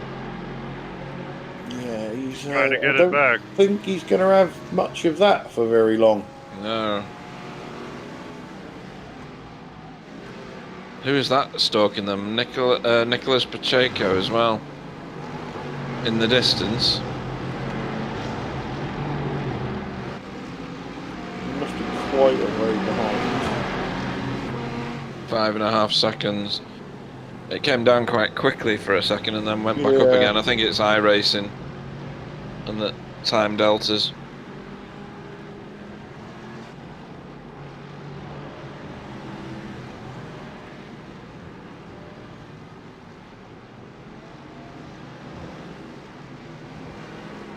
Jamie Wilson's another one of those annoying gits that seems to be able to jump in anything and do well. Yeah. He's very, very capable, isn't he? So, yeah. So Jamie got stuck behind Steve Richardson. Which let Chris through. Yeah. And then Jamie got bogged down behind both of them. And the two Mercedes rocketed past him. Yeah.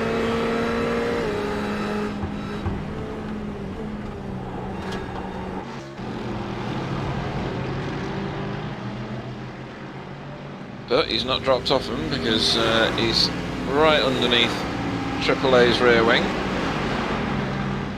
Jamie's a pusher. He's not going to give up easily. No.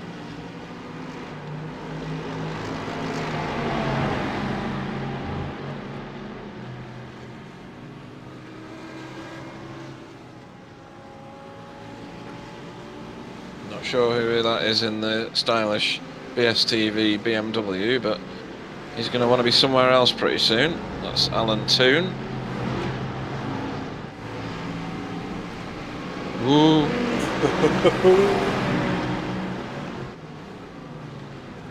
Made a sensible choice there to get out of the way of the race leaders. Well, sort of. Really? He needs to put a spinning blade on the bottom of that BMW, I think. He needs curb feelers. This is Kevin De Winter closing in on, is it Andy Maxwell? Have I got one right finally? You have. Good. Probably got the wrong car though. Behind them is Adam Wright, I believe. Rob Graham behind him. Graham, yeah. There's Rob Graham. I think the 83 is out of position. Oh, okay. But that's Adam Wright. That is Adam Wright, yeah. Okay. Yeah, I think he's been in for repairs. You were right, Bill. Thank you. Thank you, Sam.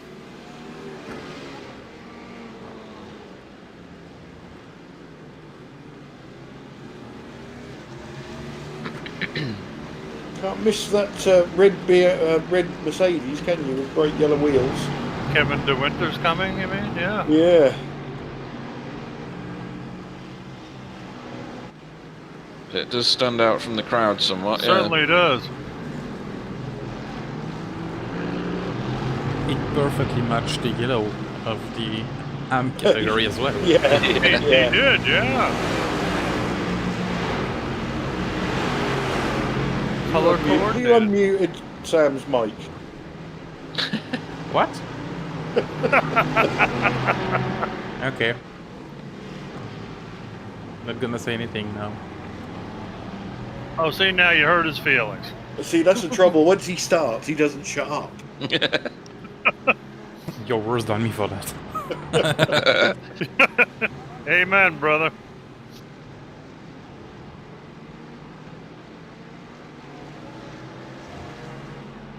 So our leader is slowly eking out that gap.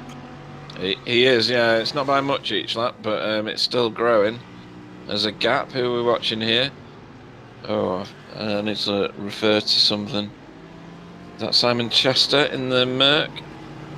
That is... Yes, it is. Yeah. And Martin Sampson. Martin.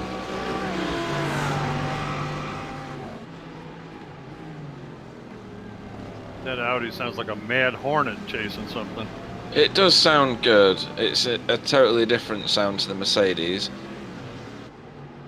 Mercedes is like a thudding sound, isn't it? It's very grunty, isn't it? Almost sounds like an American V8 a little bit. Yeah. Right, so where's Craig Cameron and Chris Shaw in this battle? Just a little bit down the road, actually. They're probably in the hairpin now. They're just ahead of them. There's Craig Cameron. Craig's got a bit wide through there. And there's Chris Shaw right there. Chris Shaw's pulling a bit of a lead here on these guys. Yes, he is. There's a very battered BMW there as well. Where's that? Just behind there. Oh yeah, that's the one that's result car. missing the bonnet and all that stuff. Yeah. Isn't that David Ayres? I think, isn't it? He was in a bit of a fracas earlier, wasn't he? Or is it Roger? That's Roger Morton. Oh, That's Roger Morton. Okay. It's Larry the Lamb. Putting a move on Alan Toon.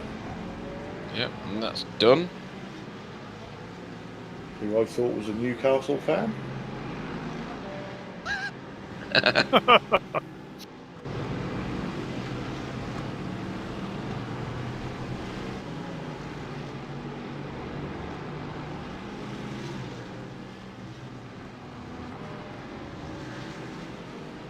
New 5 on the chat. Isn't that Dave? I have no idea. What, Johnson? No. Oh. Which Dave? In one of the other races. We didn't know his name, so we called him Dave. Oh, yeah, Dave. Yeah, sorry, yeah. Yeah. From the Asia Championship. Yeah. See? Dave. Yes. Yeah.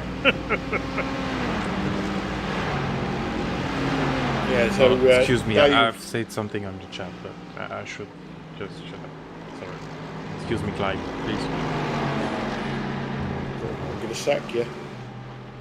Yeah, so Dave was just pointing out about the sounds of the Audi because it's the only V10 in GT3. Yeah, okay. That makes sense.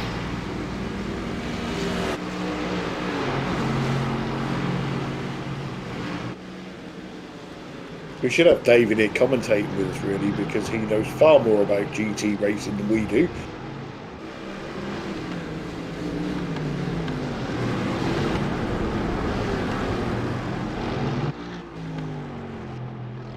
So we had a little touch there somewhere. There was an apology on the chat.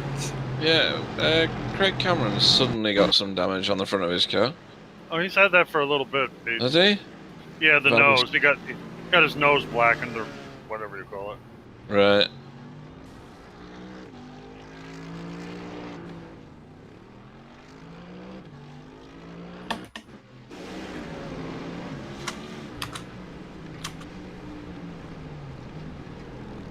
And then Martin Sampson seems to have been Robert Schoenliebered pretty heavily. There's a lot of damage on the front of that Merc, isn't there? Yeah, he spun Martin Sampson, although Martin's Audi was parked on the corner of Nelson, I think it was. I think we're about to see it, not on my SDK screen, but definitely on the stream. Yes. That was probably a bad rejoin of Martin. I don't think there was a great deal Robert could do about that one.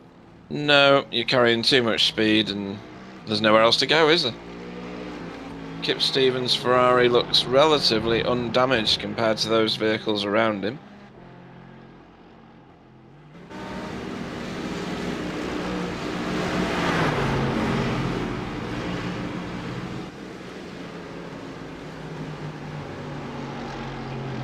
Andy Maxwell, if that is indeed his name, still leads Kevin De Winter for now.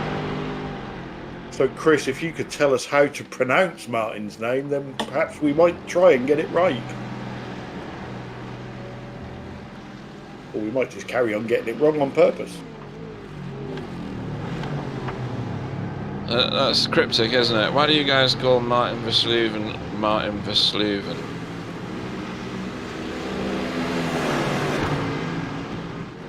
There's some vowels missing in there, isn't there, and some consonants.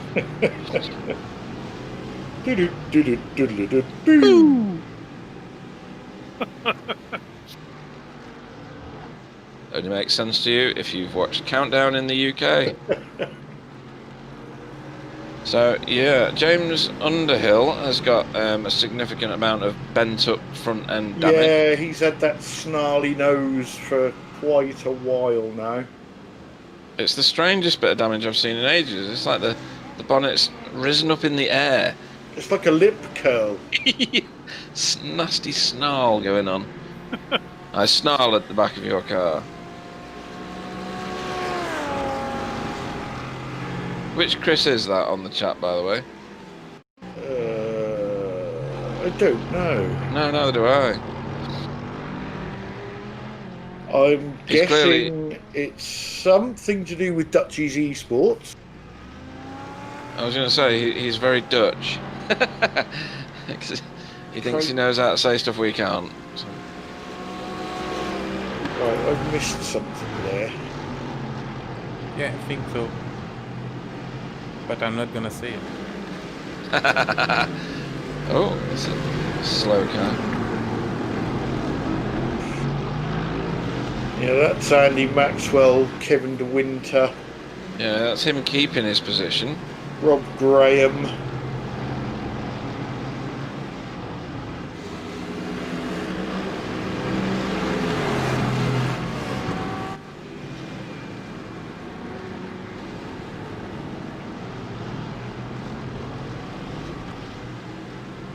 This is a real gaggle of cars piling down here, though, isn't it? Right, I've been told to put Martin's name into Google Translate, set it to Dutch, see what it comes up with. It's probably going to come up with something like Sharon. table leg. Smith. Table leg. What? I thought Sharon was wild, then you said table leg. It comes up as Martin Versluwen.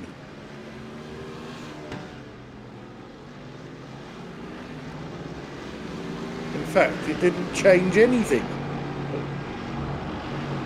And he thinks that Chris is on a wind-up, whoever Chris is. Martine.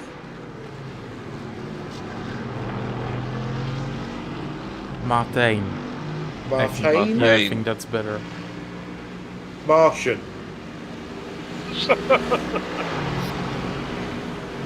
And that's when the lawsuit started. Sorry, Your Honour. Right.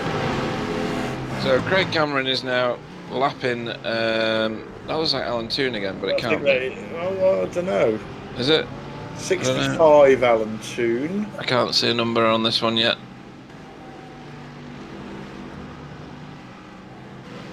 Oh dear. Roger. So, Roger's after a second-hand BMW specialist, so he can get some spare parts.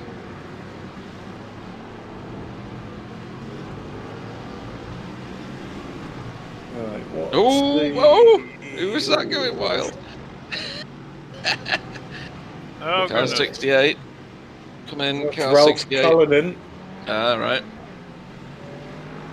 He's one of the result drivers who we haven't got paints for. Right. At least we can tell the difference at the minute.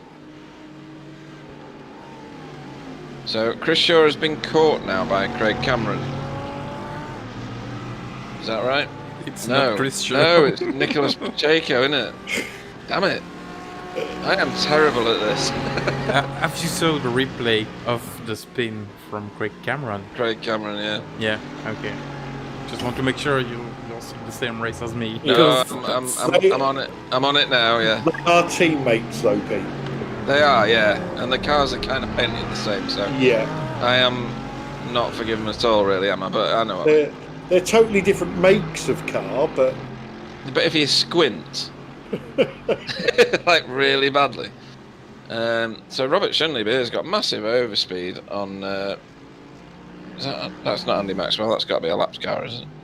No, it was.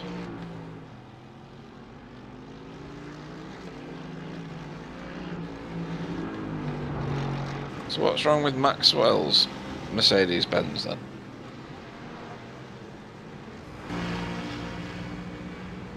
Oh dear, that is a very unfortunate looking Marco Lower BMW. yeah, but this could be the start of the pit stop sequence. We're definitely not far off of it. Well, there's going to be a lot of cars using their fast repairs. Oh, this is what happened. Yeah, well, we'll never know now. Andy lost it coming out of Coram into Murray's. Yep.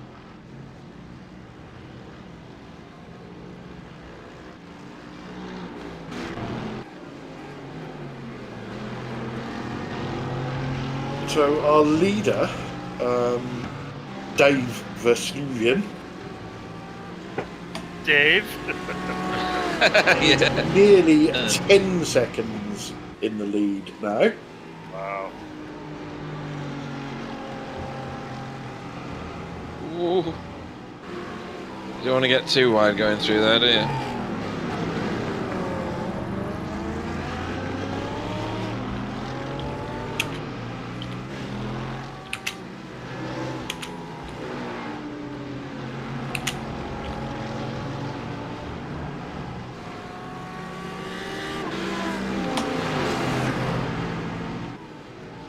So is that actually Peter Van Gool behind these guys? That's what they show on the screen, but I don't know. Oh, it is as well. Yeah, so he's closing on this little duo in front of him, about to make a trio. Craig Cameron and Nicholas Pacheco.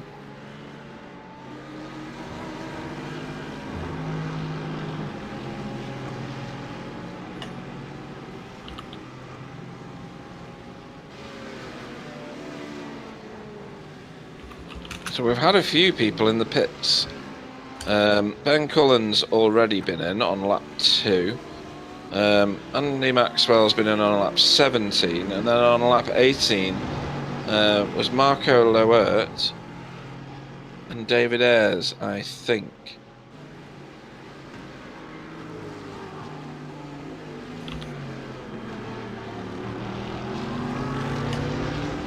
No, not David Ayres, it's Robert Schoenleber, isn't it?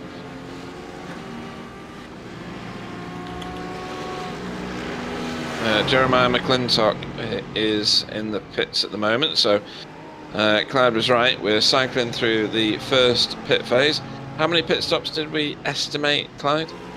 Well, I think, or I thought, it was possibly going to be 1, but then chatting with Edward May, he reckons it may be 2. Right.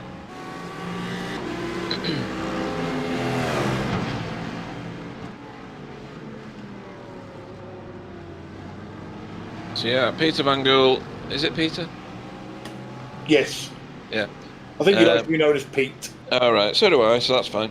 So Pete Van Gool has now properly caught. Oh!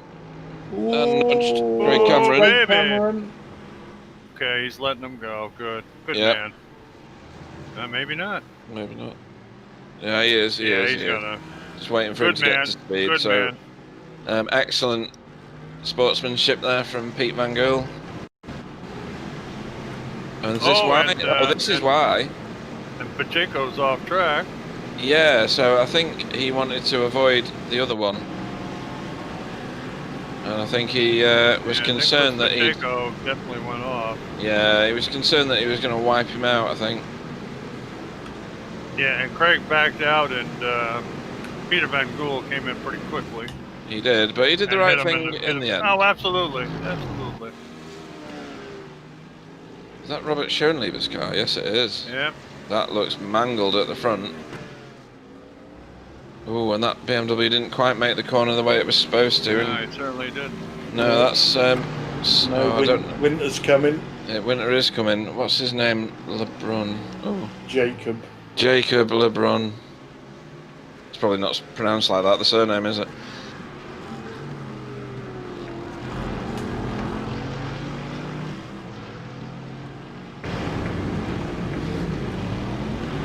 That's a nice show, Jamie Gilliford, right? For that BMW. What number is that? 72?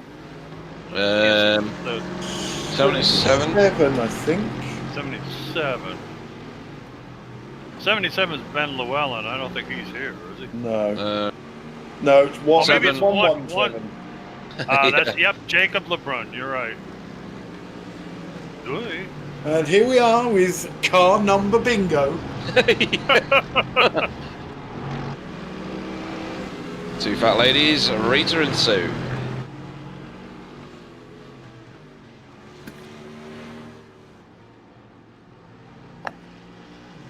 So Ben Cullen has managed to catch himself a Craig Cameron. So is Craig Cameron down on power and speed? Not suggesting that Ben Cullen isn't quick, but he's already been in the pits, as has Craig Cameron. Oh, they both been in. Oh, that's right. Craig Cameron got the front of his car fixed, I see, yeah. He did, yeah. Maybe that's how he caught. Well, I don't know. Maybe Well, he not to be did too fast there. confused, Bill, with James Underhill, who I think if we switch the cameras to, will have a car that looks exactly like that, but with a bent up front end. There we go. Ah, okay, yep. Thanks for that, Sam. So I keep seeing these two and thinking one is the other, and I shouldn't.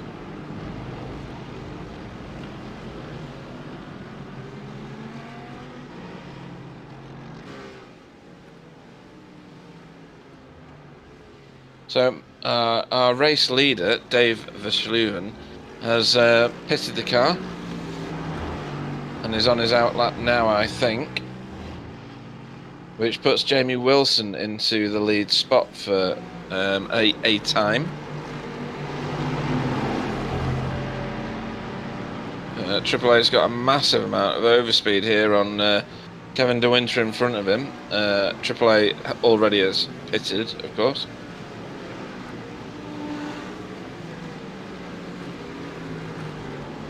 Clyde, from your numbers, can you see if Chris Shaw has pitted or not? Because it's showing on mine that he has not. But that doesn't feel right to me. He has pitted. Yeah, he has, hasn't he? Because he wouldn't be there behind AAA if he hadn't.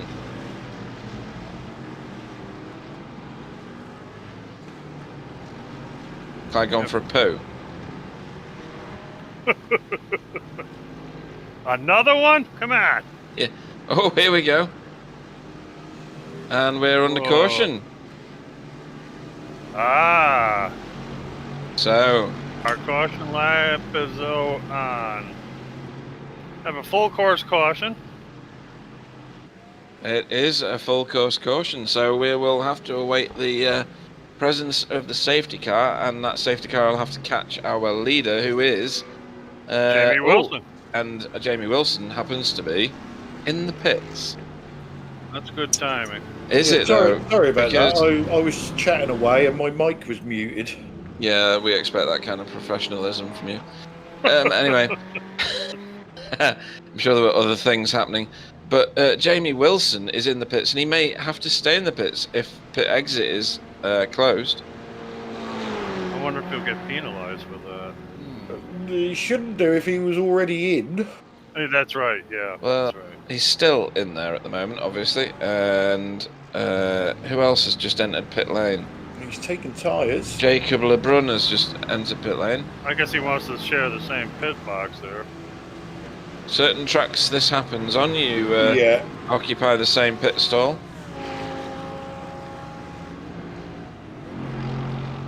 Jamie Wilson's away. He is, and he's been allowed to rejoin the track. He appears to be quite far down the field, though. He's in 12th. There's I'm trying 1, to 2, watch 3. his on board, and I think I'm gonna make it bigger, but I think he's got some kind of penalty, and he should let people go. Oh, really? Oh, boy, really? Yeah, I don't have. Was the that biggest entering a picture. closed pit? Yeah, I think so.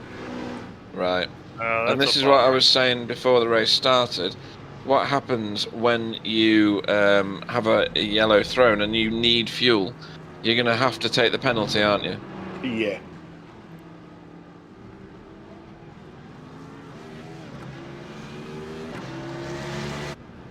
And I think Sam is absolutely right. I think he's having to let the field go past.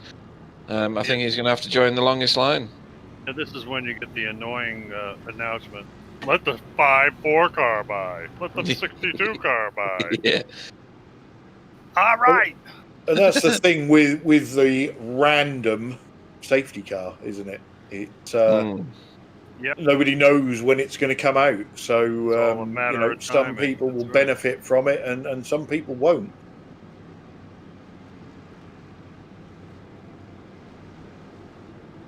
So, Martine, what did you say, Sam?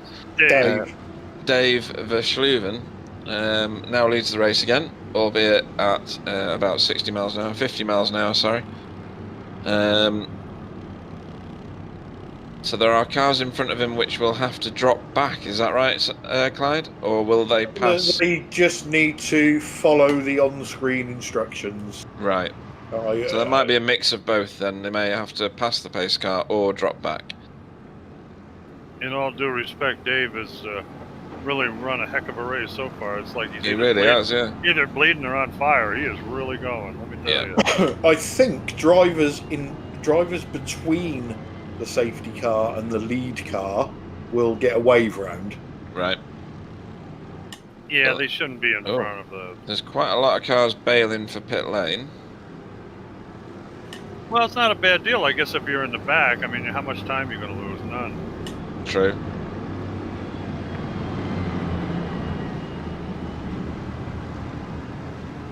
Lights are still on the pace car. Safety car, rather.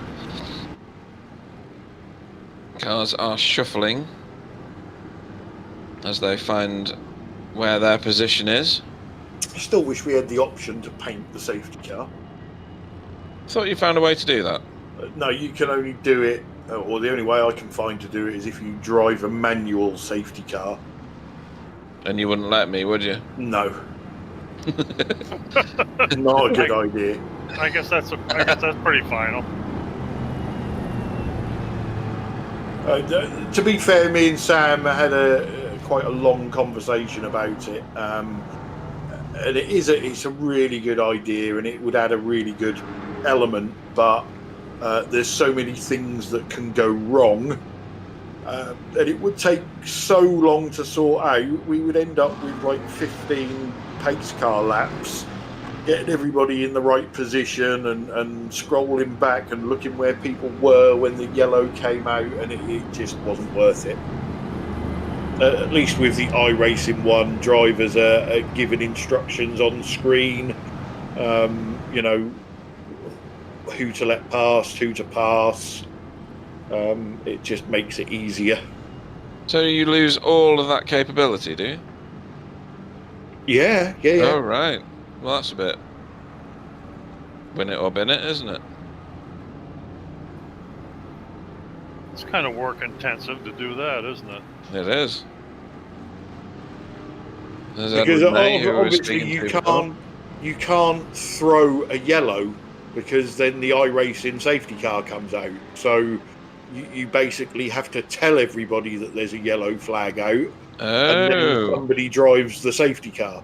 Oh, right. I had no idea. Oh, yeah, it's I thought it terrible. was completely different to that. That iRacing thinks that you're still racing, so Yeah. So we now have Jamie Wilson in 14th. 10 well, literally Boy. 14 places down from where he was. Man, he got the short end of that yellow flag. He did, yeah. Too bad. He's behind Edward May, who we were talking to earlier, who has neither gained nor lost any position since the start. He's still in 13th. Yeah, and just on that safety car again, don't forget, it is random. It's random whether it comes out or not to start with, and then if it is going to come out, it's random on the minute that it comes out. We have lost another driver from the session, Mr. Richardson. Steve is no longer with us.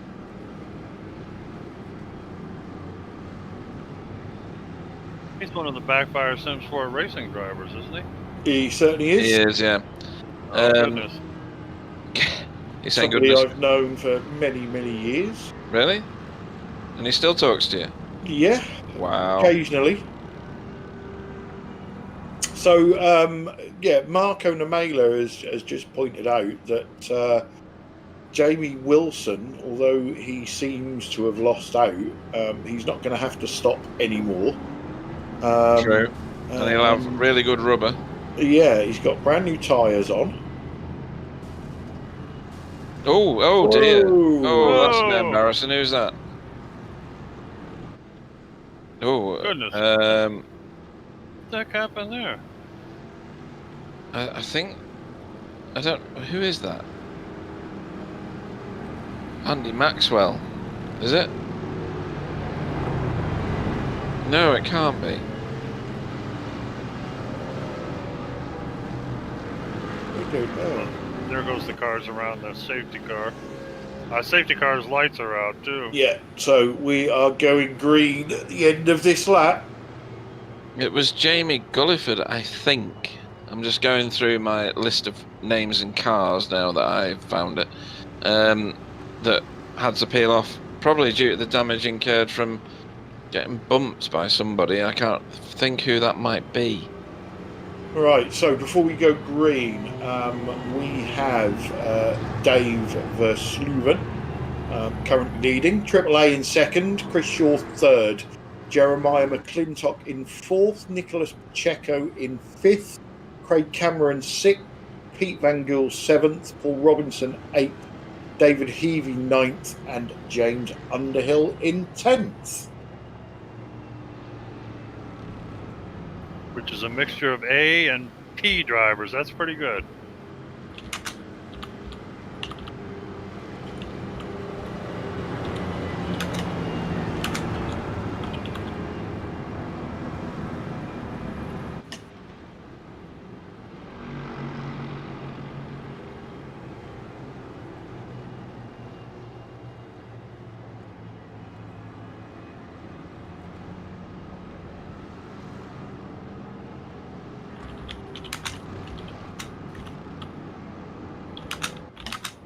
So while we're still pacing, I shall go through some more of the field. So 11th is Kevin De Winter. Edward May, who we were talking to before, has gained a position in all of this and is now 12th. Marcus Bletz is 13th. Kip Stevens is 14th. Ben Cullen is 15th. Jamie Wilson, who we've just been discussing, is 16th. Jacob Lebrun is 17th. Is it... Robert Graham? Rob, yeah. Yep. Is 18th. Simon Chester is 19th. And Andy Maxwell is 20th. With Marco Loert in 21st. And then laps down is Robert Schoenleber. Are these people still running? Yes, I think they are. So let me move my screen down. Yeah, they are. Yeah. Very quickly then, Samson, Cullen and Benison, Ayres, DeLonge, Morton, Gulliford, who is now in the pits after taking damage just then. Toon, Wright, Richardson, Redwine, Watson, all a lap or more down.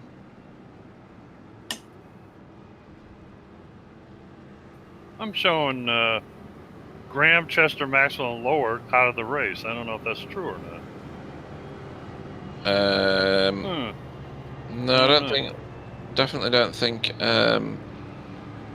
they are. Might be wrong information. It's okay. Steve Right. Richardson is out. Heading into Coram. Should be starting We back are up pretty shortly. close to the start. Just a reminder to everybody that we're on single file start, which Dave will control.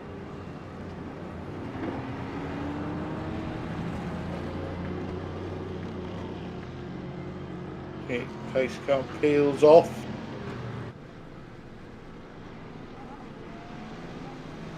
And he's gone. He has gone, and Green's out. AAA was trying to keep with him as close as possible, and he's not managed to.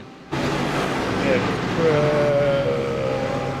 is that Chris Shaw up there? Yeah, Chris Shaw got a good start. Good start, anyway.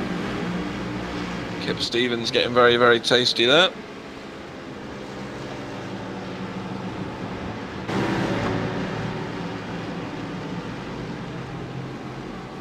He's got Marcus Bletz in front of him. Where are we at now?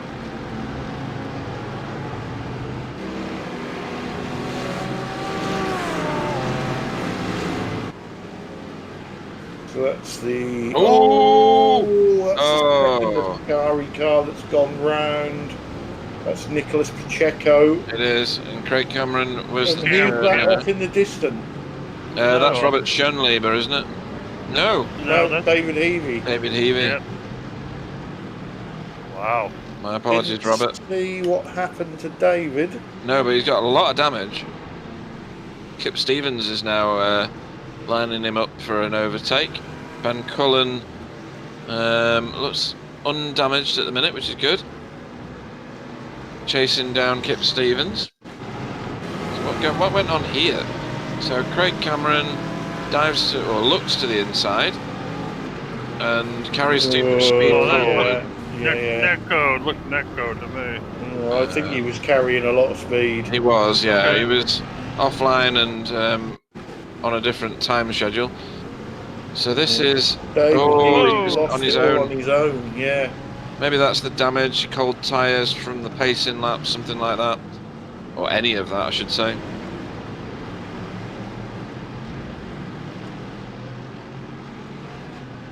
Oh, and then who was that one round? Another one around. Somebody went round, yeah. That was one of the VTS cars, I think. Okay. Oh. Was it Marcus Bletz then? Marcus Bletz, by the looks of it. Jamie Wilson's returned to pit lane, is that right? Oh, because of that. Right, now I understand. Done a bit of landscaping and decided to get his car repaired. Oh, that's wide. AAA.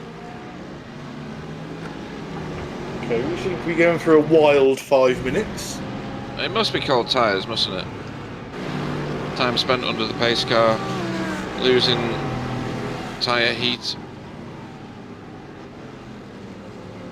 You know, Dave Van Schluven's probably happy he's out in front, missing all that. I would think he probably is, yeah.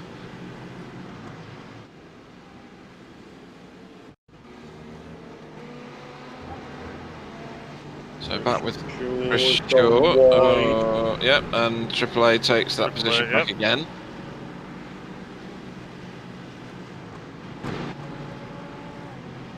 There's 3 wide there.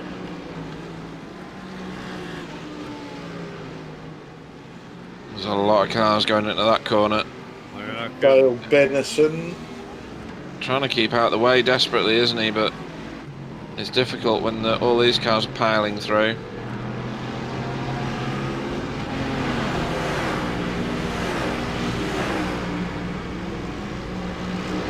Two teammates crossing the line together there. James Underhill and Craig Cameron. This is what you were saying.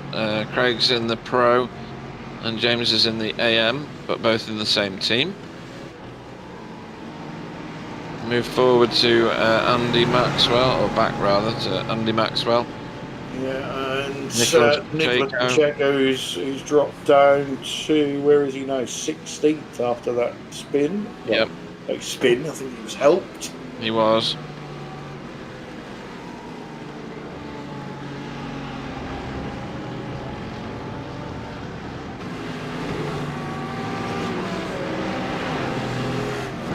So our tactical analyst, I do like that. We got one of them, have we? We have now, yeah. Marco right, Nemela has volunteered. Oh, right, excellent. Thank you, Marco. He's telling us that he thinks the safety car period was long enough for everyone to manage the race to the end without another pit stop. Right.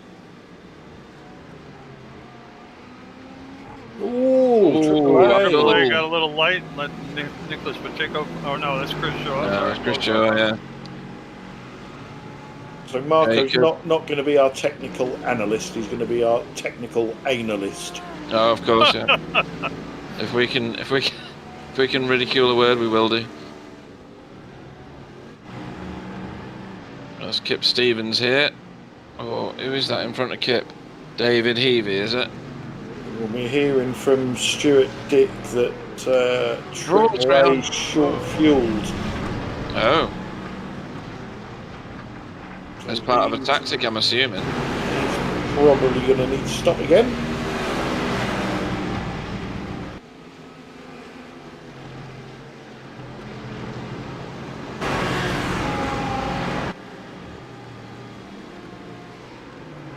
So Jacob Lebrun. Who's that he's battling with? It's Rob Graham. Graham. Yeah. Yeah, it's Rob Graham. What, in the BMW? 022, yeah. Alright. In the Mercedes. Oh, what's going on here now? Kip Stevens trying to defend against Ben. Yeah, and who have they got in front of them? Paul Robinson? Yep.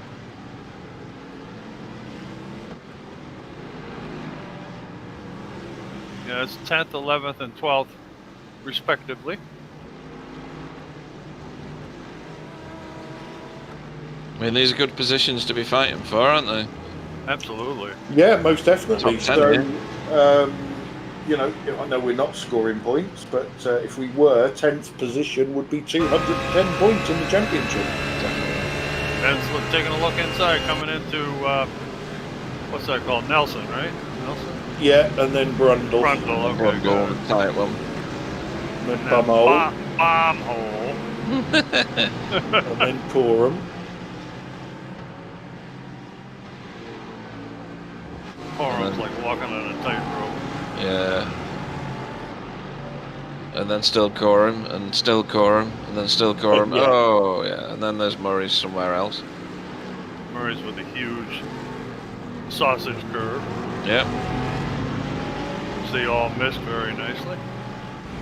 Apart from that first Merc who got his front left on it. We've seen so many cars hit that sausage curb and then disappear into the wall on the right. Oh, yeah, I'll bet. The favourite viewing area, that is. Right. I'll bet. I've never done that. Okay, so Adam Wright is sat in the pits watching Whoa, the car. Bit of a... What a gutsy move that was. Yep.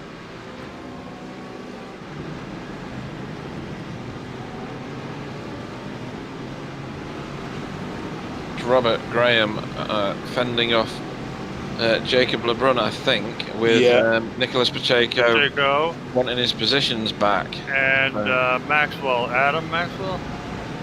Andy. Adam Maxwell? Andy Maxwell, okay.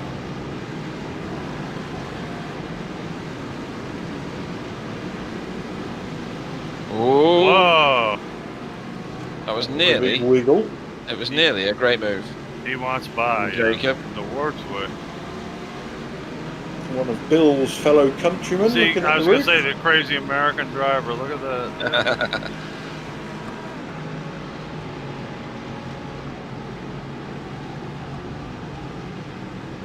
Ooh.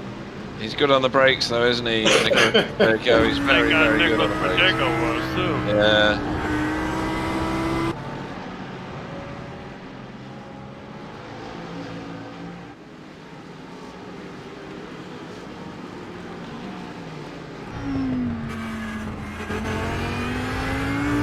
Got a little wide coming out of there. Yeah, I think the driver of the Mercedes, is that Robert Graham? Yep. He's going to get mugged by at least one car here. Tough to get by on He's the got the outside. inside there. Oh, dear. Oh, baby. Oh, it's all got a bit, Oh, all got a bit much. wow. It's amazing we didn't have a big accident there. Yeah, I think the accidents are still going on, though. That was close. I think Rob Graham got hit by all three of those cars that went past him. Yeah. And it's amazingly, those two Mercedes have almost identical damage on the front of their cars.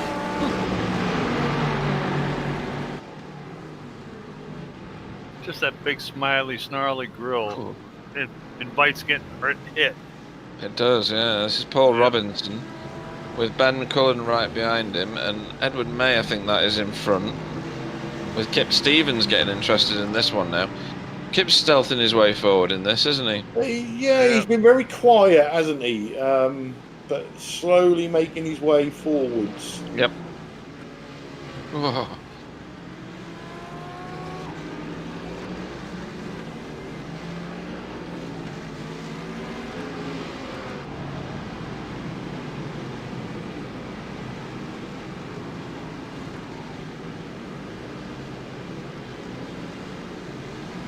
So that's Edward May, isn't it, in the black and green car? Yeah, the Mercedes at the front of that queue, yeah. This is Andy Maxwell getting... Is that overtaken by... Yep. No, I think that happened a lap ago. Did it? Oh, Yeah. okay.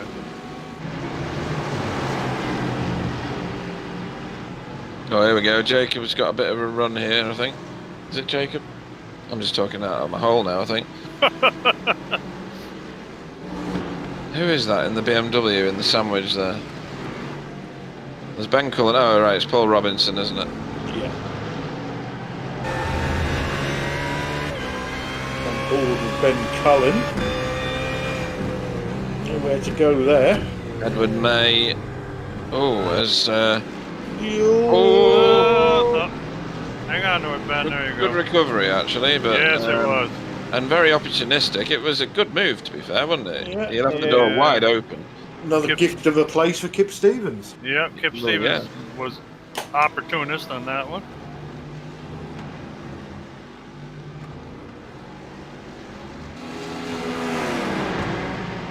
Let me see if I can pick off another BMW here. Jamie Wilson looks like he's trying to work his way up a little bit. Got by Simon Chester there. No. Yeah, he's back in 20th now, though, after being shuffled back by the safety car, or pitting under safety car, and then taking damage. Something happened with Rob Graham there. Yeah, went off track.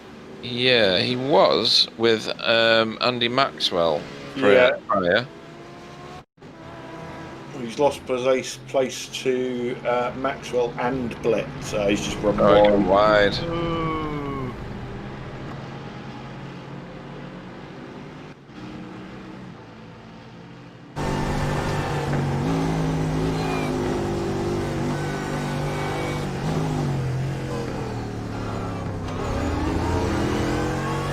You know, for the life of me, that damage that's happening on the front of these Mercedes looks like a hole down through the top of the bonnet.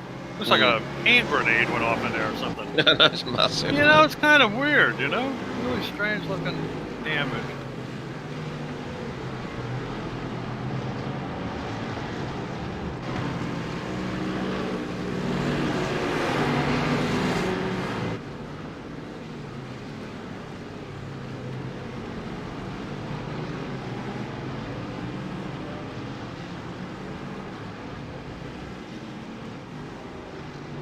Paul Robinson's pushing very hard, trying to get by. Who was that in front of him? That's Edward May. Edward May, yep. Okay. Yeah, but he's going to have to do it quick because Kip Stevens is getting very interested now. Yes, he is.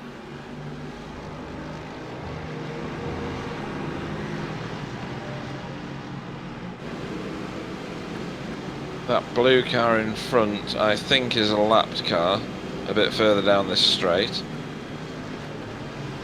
Yeah, I think the next one in line to these is Kevin De Winter. Yeah. And his car is bright red with yellow wheels. Yeah. Yes, you're it not is. missing that one.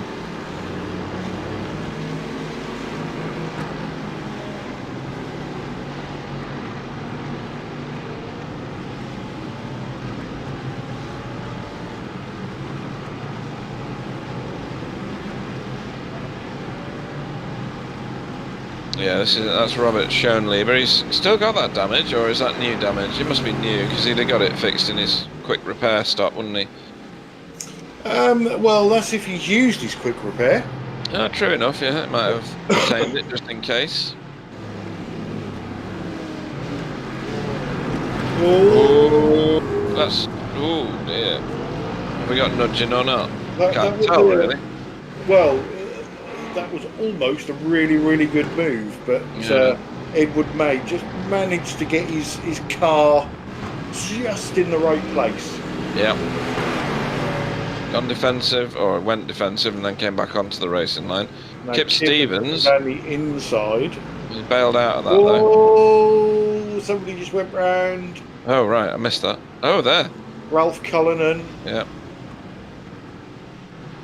Seen him rejoining there before, haven't we? Don't know if he was helped or whether that was all on his lonesome.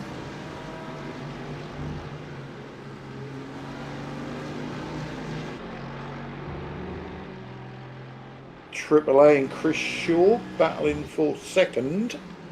Yeah, this is very much on now.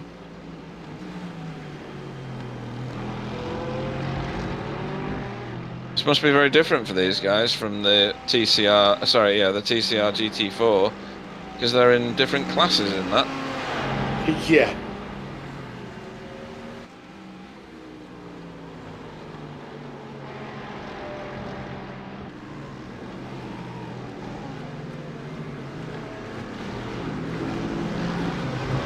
This battle carries on. Yeah, and it's... ooh, Paul Robinson couldn't quite keep that on there, could he? But he's managed to get away with it. I don't know how Kip Stevens didn't manage to have the overspeed there. Yeah. So 20 minutes to go. And Ben Cullen's now joined the back of this queue. Looked like he was trimming the edges of the road there, didn't he? He did.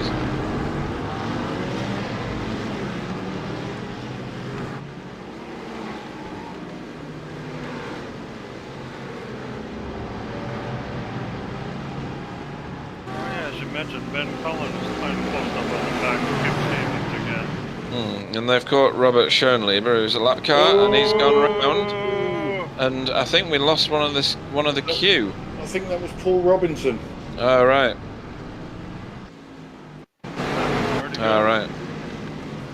Whoa, that was... Uh-oh. yeah. Oh, that must have Yeah. been... that was weird, all that.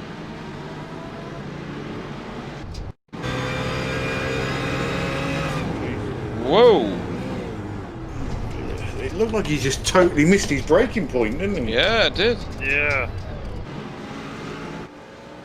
Immediately got on the comms and apologised.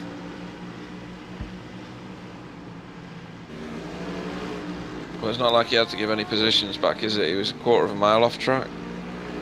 And we know Kip's a good driver, but another gift for Kip Stevens. Yes, good point, actually. He's he's chipping him off, isn't he? Like Christmas, isn't it? Yeah. So this is James Underhill. That is Pete Van Gool in front of him, That is, yeah. and the very brightly coloured Kevin De Winter. Edward May's pitted. Now look at the hole in the front of that Mercedes. You tell me it doesn't look like you got hit by a hole. Yeah. Oh, okay. Kevin De Winter's moved inside. Yeah, so Pete Van Gool Yep. went wide there, lost 2 places. And there comes Edward May again. Whoa! Yeah, look, sideswiped. Who was that went by? That wasn't our leader, was it? That was Marcus Bletz, I think. That was, yeah. So he's left pit lane. Tries to get back on racing line. And there's a car there.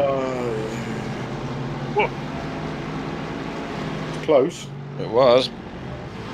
I'm just wondering if that was a fuel splash and dash, or whether he actually had some damage. It did kind of look like that, didn't it, Clyde? Like a He wasn't in there very long. No, it wasn't. I would assume that's a splash and dash.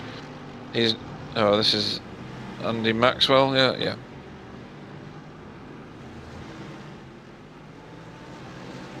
Oh, good point from our tactical analyst. That could have been a drive-through. Oh, that's true, yeah. let's have a look. Left or right lane? Left lane. That's why we pay him the big bucks. Yeah. All that no money. Yeah, definitely a drive-through. Certainly What's is. that for then, do you think? Well, it must have been that he was probably on something like 19 incident points. Oh. And when Paul missed his braking point, he probably clipped him and pushed him over the 20 limit. Oh, Triple A's in the pits. Yeah, we knew that was coming. Oh dear. Boom! James. He went off the edge of the track. Underhill. Somebody's going backwards as fast as they can. Oh, jeez. Yeah. Well, James Underhill was on the same piece of track with Pete Van Gool. What is going Oh on here? dear. We've lost a degree of panache here. Getting dicey toward the end.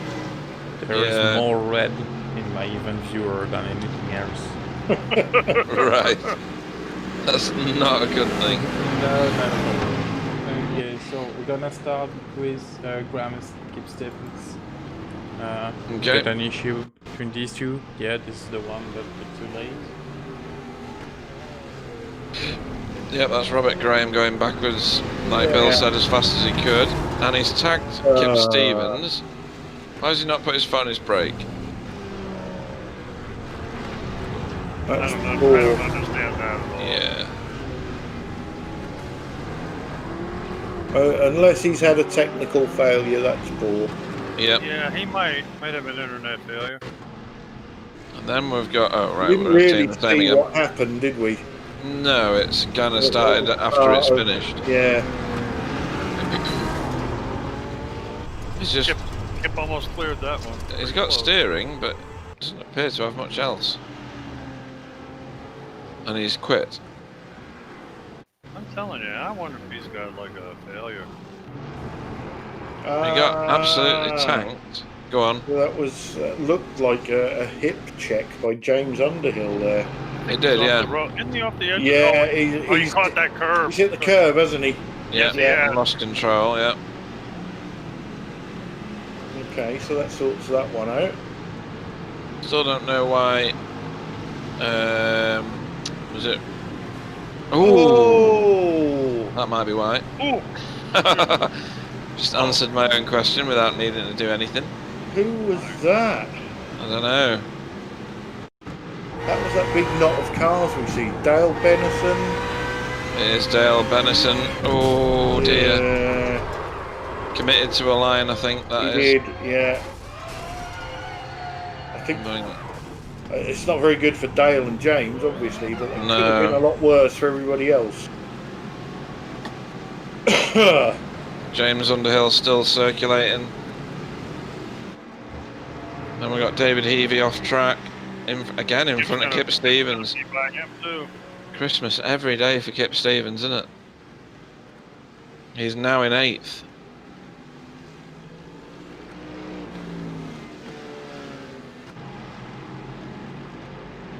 Andy Maxwell going slowly.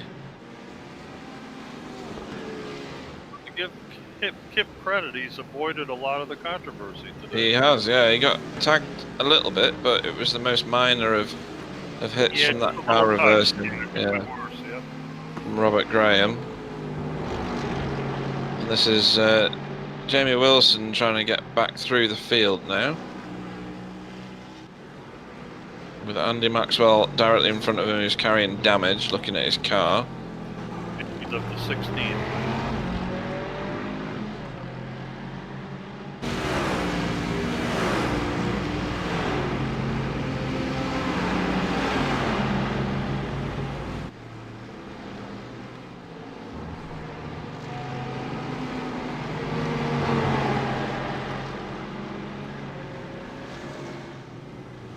Yeah, so we lost Dale Bennison as well after that crash.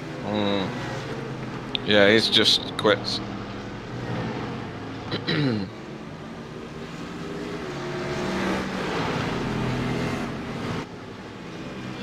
And Abdul Al-Amri is reasonably far down the field after his requirement to go and get more fuel. Was that our technical expert, our analyst, that got that as well? That he'd short fueled the car? No, that came from the team. Ah, right. That's Paul Robinson in front of him, so this is for position. They're fighting over 10th place.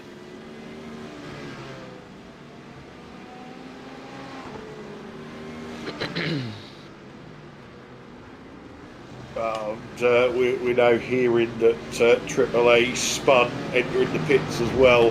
Oh, right. I wondered why he was so far back. I mean, a splash and dash shouldn't put him that far down the field. Yeah, it's good having this inside information. And you know what? Let's watch it. Hey, right. So he's coming around Coram. Into, oh, yeah. Okay. Yeah, so he He lost it in Murray. Yep. Boom, let's hit the tire wall too. It's a love tap. He lost a lot of seconds there. Yeah, but the grass is nice and short in that little line anyway. Yeah, Bill's already cut that thousands of times.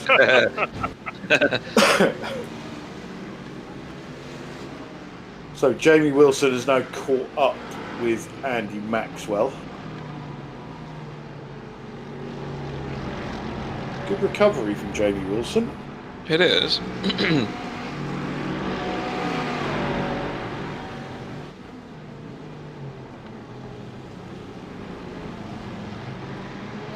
Brady's not going to get as far back up as he wants to, for sure.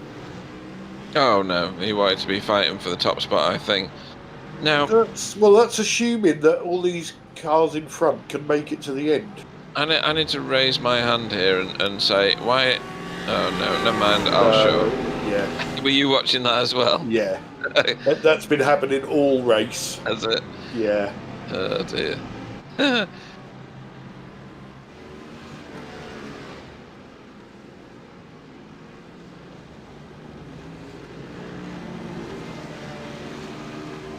So, just running through the top 5. Well, yeah, we've got less than 10 minutes left. Yeah, I'd love to, but the names keep changing on my screen. I'm pretty sure that Martin, oh, I don't know, Dave Verstluven is leading. He's leading by about 7 seconds. Yeah. Chris Shaw is currently in second place with Jeremiah McClintock in third, Greg Cameron in fourth, Kevin De Winter in fifth, Ben Cullen is in 6th and Kip Stevens in 7th, with Dave Hebe in 8th and Abdul Al-Amri AAA in 9th. Peter Van Gool rounds out the top 10. Yeah, and while he was going through that, Jamie Wilson got past Andy Maxwell. Yep, I'm up to 14th right now. Yeah. Edward May's only just up the road. I think there's a lapper in between them. There is, yeah. I think that is, what was his name? Larry the Lamb? Right, yeah. Larry DeLonge. And that's just helped Jamie. Oh. And leader is in the pits. There we go. See?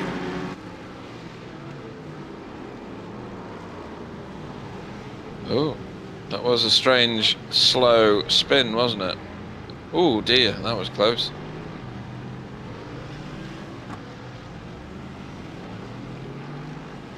So our leader is in pit lane. So he obviously couldn't make it. No, and that begs the question of a lot of other cars, doesn't it? It certainly does. Ooh, oh, that was close. Peter Van Gool rejoining. That's dropped him down to 3rd. So I wonder if... Oh, Oh, right, that's Peter Van Gool's Yeah, off. Pete's off. Van Cullen's in the pit.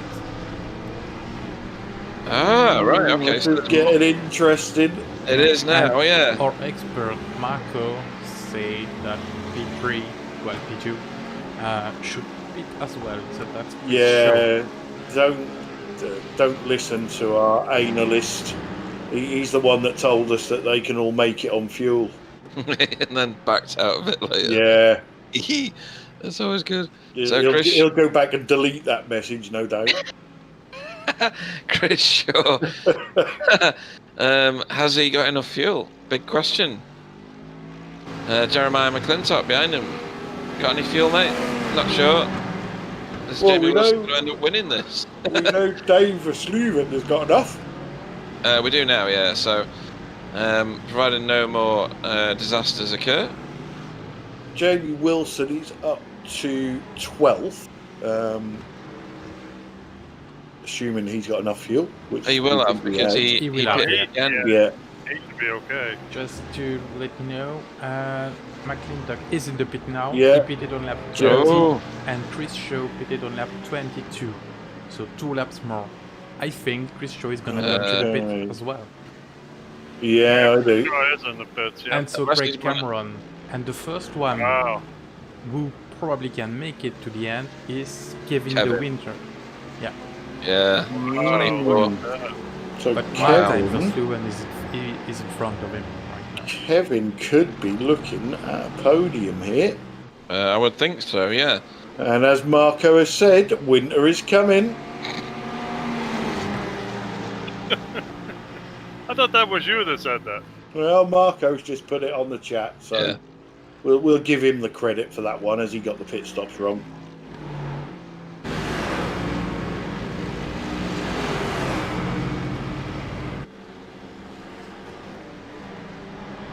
So Quite- we had an analyst for 20 minutes, but we've now sacked him. So that job's now up for grabs. Oh, that's Oh, dear. Is that McClintock off? No, that's Robinson. That's, Okay. that's another position for Jamie Wilson. He's up to 9th because he's Keep got going, past Jamie. Pete Van Gool. He has, yeah. Oh, that's a reason. He's only 3 seconds behind He's Jacob up LeBrun. Jacob LeBrun next. I'm getting good at these names, aren't I?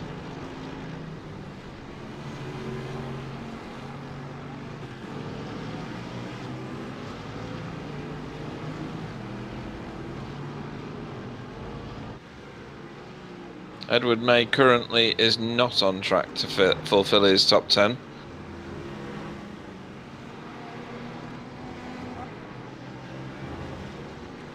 So are we showing Dave Van Versluven back in first again? We Yep. certainly are, yep. And we Craig think Craig that Cameron and Craig Cameron may need to pit. Kevin De Winter. Wow. Whoa. Ah! Oh. Whoops. I'm not surprised that Pete Van Gool was flashing his lights at him. It was like, where the Yeah, hell so did you that's- come from? That's Jamie Wilson up to 8th. You go, Jamie. A few more minutes, you'll be on the podium. Gifted positions. Yeah, Oh, that here's was just another missed breaking point, wasn't it? Yeah. Yep. That's a mangled up BMW. I don't know whether the damaged model. Ooh, oh, it's even scarier from looking backwards. I don't know whether the damaged model's like entirely accurate. Marco Lower, what has he done? Nothing. It's alright.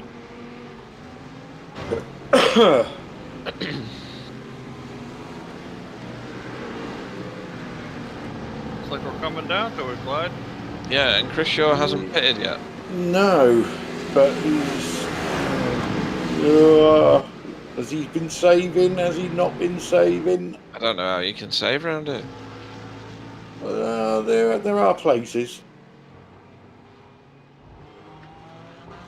Is that Murray's he's just come out of? He's going again. He is. Is this the last lap? No, I think we're No. going to have one more after this one. Oh, Yeah. right, okay. He could possibly be on fumes. This is Paul Robinson 13th. We've now moved forward to Andy Maxwell, who has is that Marco Lower right behind him? Yeah, It I is, think it isn't is, it? yeah.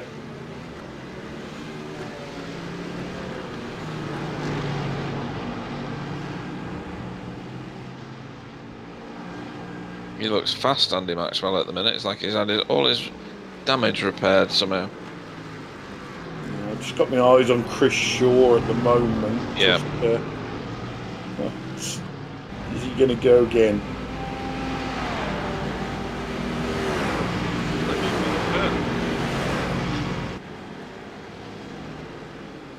Well, he's just about to go onto the Bentley straight. Okay. It is going to be a one more lap. He's going to get the white flag this time.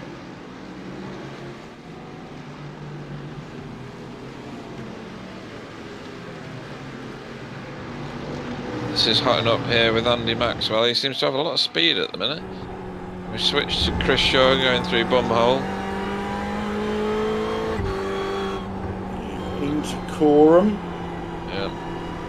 Has he managed to eke out enough fuel to go again? Now we find out. He's not pitting. He's not. But can he make it? Well, let's find out. What's he got? A little less than 2 miles. 2 miles to go, roughly. Trying to 3 see, miles, yeah. 3 miles, okay. trying to figure out That's right, whether he's field. lifting at all, but it didn't look like it there. Seemed like it came through Coram a little light.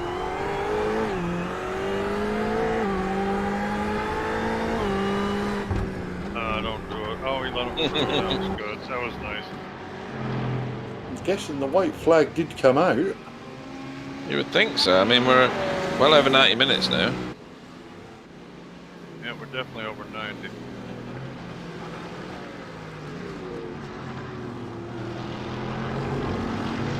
And this is very much on. Andy Maxwell lining up Pete Van Gool, seeing how he'd fit in 11th position instead of 10th.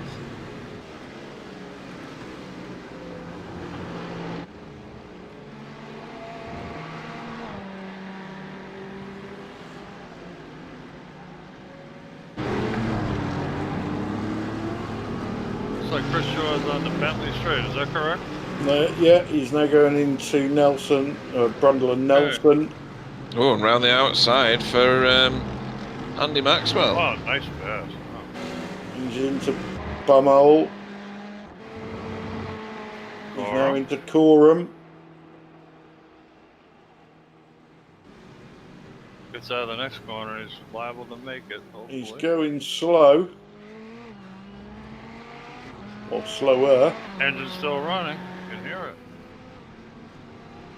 He's done And it. Look at there that, he he is. brought it The home. Shaw Well come done. home Well for a done, win Chris on Shaw. Media Day. Boy, they managed their stuff right. Did a great job.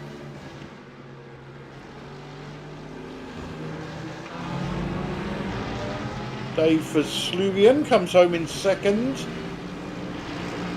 And Craig Cameron rounds out our podium. With Kevin DeWinter in fourth. Kip Stevens made it up to fifth. Wow. That is That impressive. is a good Sure drive from is. Kip, yeah. And Jeremiah McClintock in 6th. AAA in 7th. Trying to see who's crossed the line and who hasn't. Jamie Wilson in 8th. Jacob LeBrun, where's Jacob?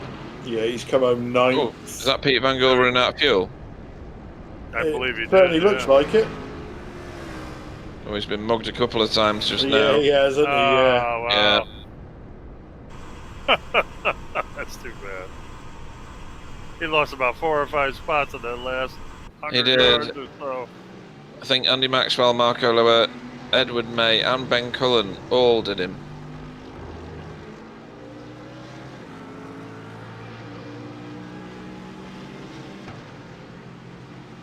He's just said he's been fuel saving for 20 Yeah, I minutes. heard that. Yeah. Right, I mean- so let's run down your finishing order then. Our top 10. So Chris Shaw takes away the victory from Media Day for Ascari Autosport. Dave Versluven for Dutchies Esport takes a second step. And Craig Cameron for Northern Lights Racing GT Amiga comes home third. Kevin De Winter for Stage 1 Racing in fourth. Kip Stevens for Team Automech in fifth. Jeremiah McClintock for VTS USA Black in sixth. Abdul Al Amri for Asymmetric in seventh. Jamie Wilson for Team Chimera in eighth. Jacob Lebrun for VTS USA Yellow in ninth. And Andy Maxwell for Optical rounds out your top 10. Would you like me to continue? You go on then, you can do the next 10. So Marco Loert finished in 11th for VTS Germany Black. 12th was Edward May, didn't make his top 10, for Fury Simsport, Midas Simulation. Ben Cullen finished in 13th for Northern Lights Racing Scuderia Haggis. Pete Van Gool finished 14th for Result Spyro. Dave Heavey in 15th for Paceworks Esport Ireland. For VTS USA Black in 16th was Paul Robinson. Marcus Bletz was in 17th for VTS Germany Black again. And then Simon Chester in 18th for Northern Lights Racing Scuderia Haggis again. I'm sure there's a page 2. Oh, there will be. Right, I've just got to find out where I was now. I was there. So James Underhill in 19th for Northern Lights Racing GT Amiga. Larry DeLonge, I hope I'm saying that right, for Dutchies Esport in 20th. David Ayres for Result Clothing in 21st. Is that Ralph Cullinan? Yep. In 22nd for Work Guard by Result. Roger Morton in 23rd for Safeguard by Result. Robert Schoenleber in 24th for Muellner Motorsport Sim Racing. 25th was Nicholas Pacheco for Ascari Autosport. For Automech Knockhill, what's the M? Is that Mike Sampson, isn't it? 26th, Alan Martin. Toon. Was it Martin? Damn it. Martin Sampson in 26th. Sorry, Martin. Alan Toon in 27th for Safeguard by Result. Another Fury Simsport, but Paddock Promotions car. What's J? Gulliford. Jamie. In 28th, I'm going to go Rob Graham in 29th for Automech Knockhill. And then Work Guard by Result, Dale Bennison in 30th. 31st was, is that Adam Wright? Yep. For BSTV Esports. Steve Richardson, BSTV Esports Lister in 32. 33 was, is that Jamie Redwine? John Redwine, of course. How can I forget? In VTS USA Yellow. And then are we going Adam Watson? Andy Watson? Adam. Dear me. Watson in 34th for Paceworks Esport Black. I'll get all these names right in about a year. We'll get there eventually, I'm sure we will. That's what Media Day is all about. So we've got drivers queuing up for an interview. So who is our highest finisher out of that lot? Shall we bring in Edward May? You have Dave Versluven there. He just let's get in. Where did he finish? He finished in 12th. Edward May, welcome to the booth again. Thank you very much. Bit of a hectic race, that one. Ugh. It was, it had thrills and spill, shall we say? Yeah, I think on the whole the driving standards were up there. They were quite probably good, at 90%. We see a couple of dodgy rejoins and things like that, but it was certainly a busy race. And you was you was a little bit further up. And I got collected by another incident happening at Palmer's that sort of speared off into me when I was sort of on the edge of the circuit.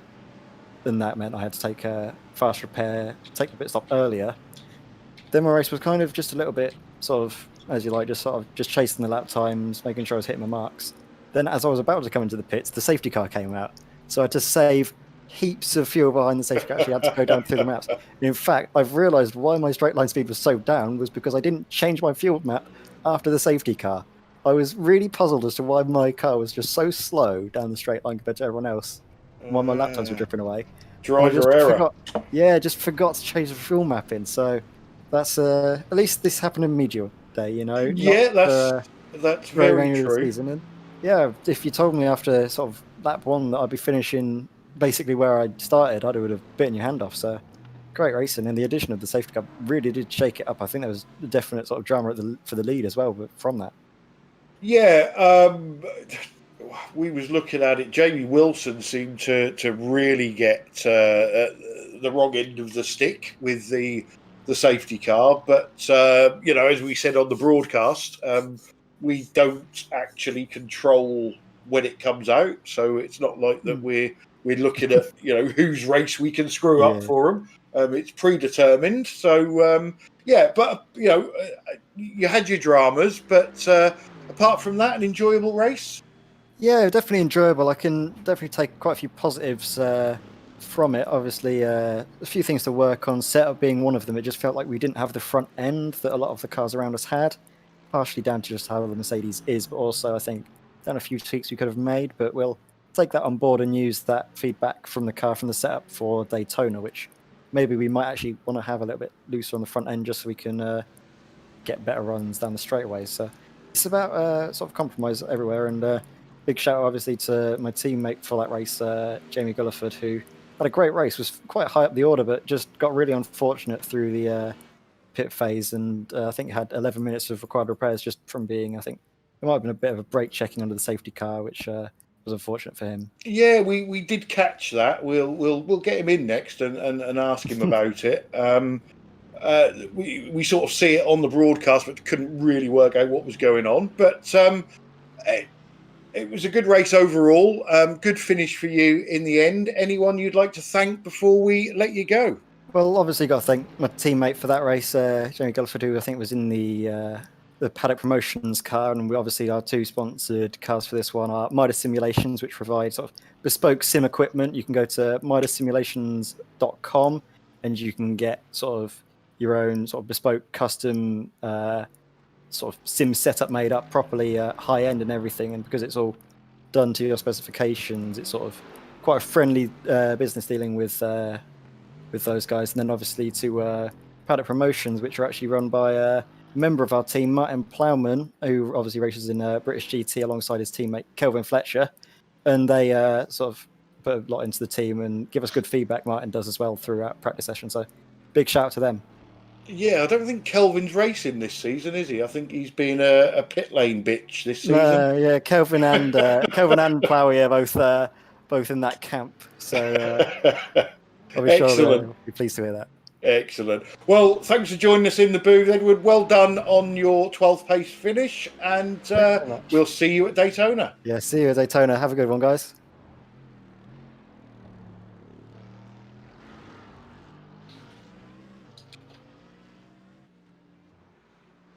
Did you flush yourself? Myself, that was ace. About time. I heard and I thought, well, I haven't even dragged him in yet. I'll bring in Jamie Gulliford for you, teammate of Edward May. Give him a grilling. Yeah, Jamie Gulliford, welcome to the booth. Hi. Please don't swear, it's a family channel. You finished your race in 28th. You started your race in 26th, unless I've got all my maths wrong.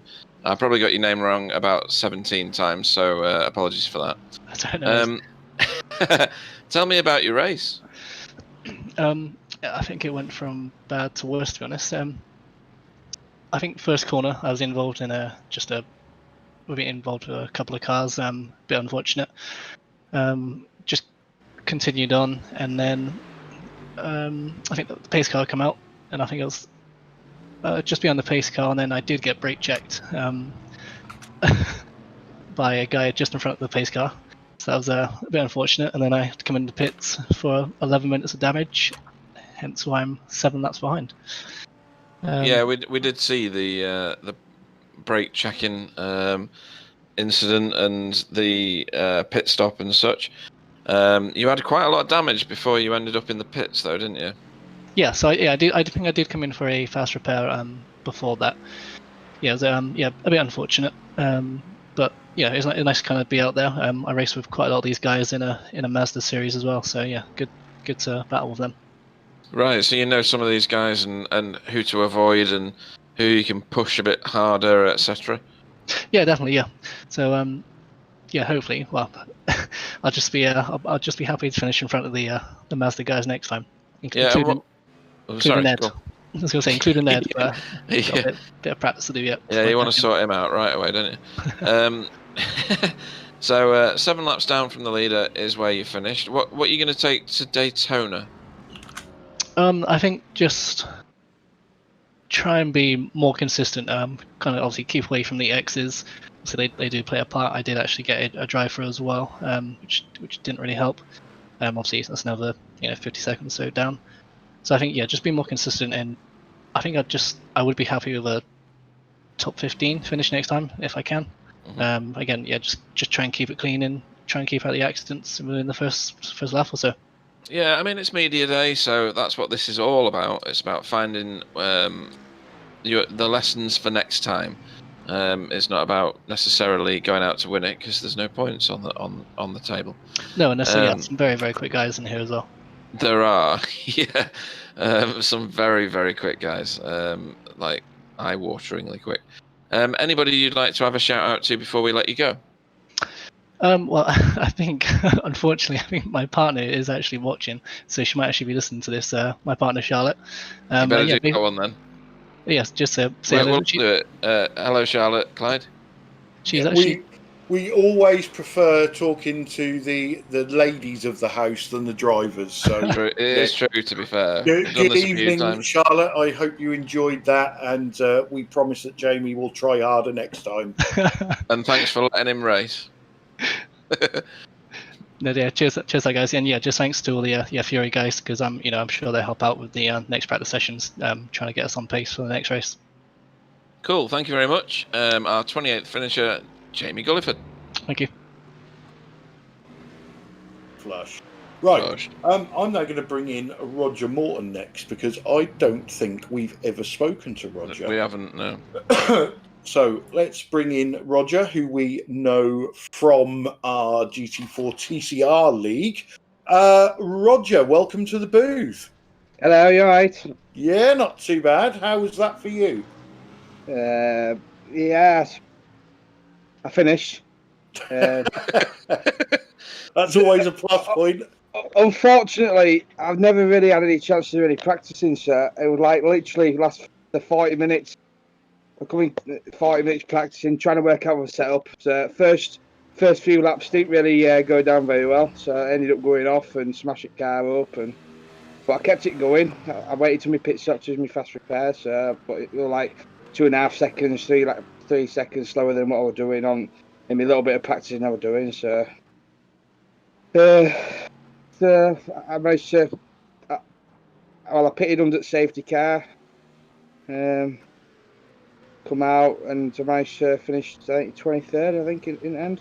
Yeah, which was 5 places higher than your qualifying performance, so you've got to be happy with that. Yeah, well, for not having any practice on that track with that car, I'm happy really, because last sort of stints after the safety car, once I got into it, I started putting some half sensible lap times in. Unfortunately, towards the very end, I ended up spinning, trying to catch Ralph to try and take him, but ended up collecting Martin Sampson in the process. But talked about it. It's one of them things. I couldn't get what way I like. So fortunately for him, unfortunately he lost out. But I don't think he had a good race anyway. So yeah, and we're at the Daytona next week. We have put some practicing for that already, so hopefully I won't have the same mistake. Yeah, I was going to say it's one of them tracks that most people have put a lot of laps in already, haven't they? Throughout their iRacing career, so hopefully we may see you a bit further up the field. Hopefully, yeah. I think I had the pace for top 20, which I'm happy with. Top 20s for. I'm still quite new into iRacing. It's still my first season, really, my first year in. So, I feel like I am where I am at the minute. So I feel like I'm improving a little bit each time, still. So yeah, Well, it's nice to be able to put in a challenge where I can and learning my racecraft as I go along. Like so.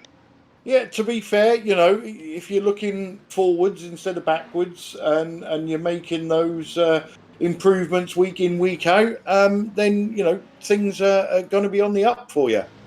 Yes. We also we have some paints coming for Daytona, hopefully, so you should be able to recognise us a little bit easier for Yeah, the result, boys. I hope so, because we're waiting to release our spotter guide, but we've still got the result paints to come in and the Auto Mech Knock Hill paints to come in. So as soon as we get them in, we can release our spotter guide. So Roger, thanks for coming in and having an interview. Before we let you go, anybody you'd like to thank? My team, all from Result Clothing, they've been amazing bringing me into the team. Apart from Carl. Cal, yeah, well, Cal has his good moments. He's a good target to aim for, so normally you can't really miss him. Big target, isn't he? Yeah, so. But yeah, all Result boys, even all the lot from the BSR lot as well, because to be fair, that's where I've started my league racing, and some of them are coming to race with us tonight, so it's good to race with them still. So I've got a huge respect for all them as well. So yeah, it's been really good, and thank you for your commentating. It's been I've seen some of the previous videos at races and that, and it's been good to watch. Like. Well, we're always glad for those them comments, Roger. So thank you very much. Congratulations on, congratulations on finishing. Yeah. And we'll see you at Daytona. Thank you. Cheers, mate. Nice job. Oh, he's flushed himself. Flushed himself again. Oh, this is like my best day ever. There's something going on, and there's something weird going on. Something keeps moving me. Gods are smiling at me today. I think Sam is flushing me. Right, so if you are, it's brilliant. Last but not least for you, Pete, we'll bring in our good friend Jamie Wilson. Jamie, welcome to the booth. If you can describe your race without swearing, I'd appreciate it. You were very much competitive at the front of the field for quite a lot of that, and then the yellow got thrown. Yeah, I'm interested to know if you guys figured out exactly what happened there, because I was thinking as it happened, that'll confuse them. Well, there was some debate on the chat and some debate in the booth as to whether you had enough fuel to get to the end after the pace car. And whilst everyone was saying, oh, he's lost out big time, other people were saying he doesn't have to pit again, and other people do. Then you got hit, didn't you? Immediately after the restart. Yeah, that was somewhat on being a 50-50, to be honest. A bit of moving under braking, a bit of me braking too late. But yeah, that kind of led to the rescue package kind of working. But yeah, the original problem was I figured out I could eke another lap out on the first stint, just about. So I had, I was doing minimal saving to make it. It was like, 2.9 laps of fuel across the line or something. So I thought, you may as well. And so I was on absolute fumes when the the safety car came out, and I was given the option of, do I run out of fuel behind the safety car, even though it drives, at 1 mile an hour around this place. It's just like, even turning the car off, I probably wouldn't have made it. So I was just like, oh, sod it. So I'm just going to have to take the penalty. And it put me all the way to the back. Yeah, that is always going to happen under pace car. And I thought you'd been diddled there. And then everyone was saying, well, he's got fuel now, he can make it to the end. And then you got in your incident. But then after your incident, you started just throwing people over your shoulder, really, didn't you? Yeah, well, that incident, because I hadn't used the fast repair, I had like 1 second of repairs or something from just the curbs, which is just inherent part of the track. I didn't use it because I always save that in case I end up, upside down or whatever later on. So I thought I'll use that. And at the same time, I also took tyres in my stop, which I wasn't planning on doing originally, because I thought I'm going to the back, may as well. So I topped it off. And I ended up actually overfueled by about 2 laps. So I didn't have to worry about any fuel saving at that point. And as you say, I was just in a position where I'm like, well, I'm at the back. Other people may or may not have to pit, citation needed, wasn't sure. Yeah. So may as well just, ball to the wall, see what happens. And there we are. The other problem I had in that race was that the first stint I had awful technical issues going on the whole time. So all that time I was ahead of Chris.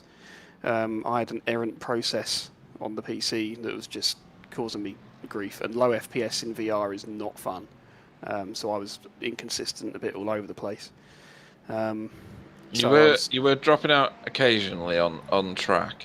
Yeah, that doesn't surprise me. But you didn't go full Bingham, which is the term you've coined for the rest of eternity. Oh, don't go full Bingham. However you want to interpret that phrase, But yeah, no, I was able to. I figured out what it was during the pit stop. Right. Quickly, sort of all tabbed, glancing at the other side of the room with the headset up, just to go quick, control delete, and then it was fine. Right. After Okay. That, so. Cool. Well, 8th place must seem like a godsend after all the dramas that you went through just then. What are you going to take with you to Daytona in terms of knowledge, experience, and lessons? In terms of lessons, that safety car is actually quite interesting in terms of how it behaves, because it's not something we're used to in general on the system. On a road course, it's very rare. I've been doing a load of league racing, the big endurance leagues for years, and I can only recall one instance of it ever happening. So it's interesting how that works and how you have to plan around it. I know that a bit better now. The other thing I learnt was that this car takes tyres separately, because I couldn't remember. Right, yeah. So glad I found that out now rather than next week. And yeah, looking forward to Daytona. I've done Daytona 24 a couple of times. I'll have Ben with me, Ben Tusting, in the other car. All right, cool. Yeah, another Team Camera.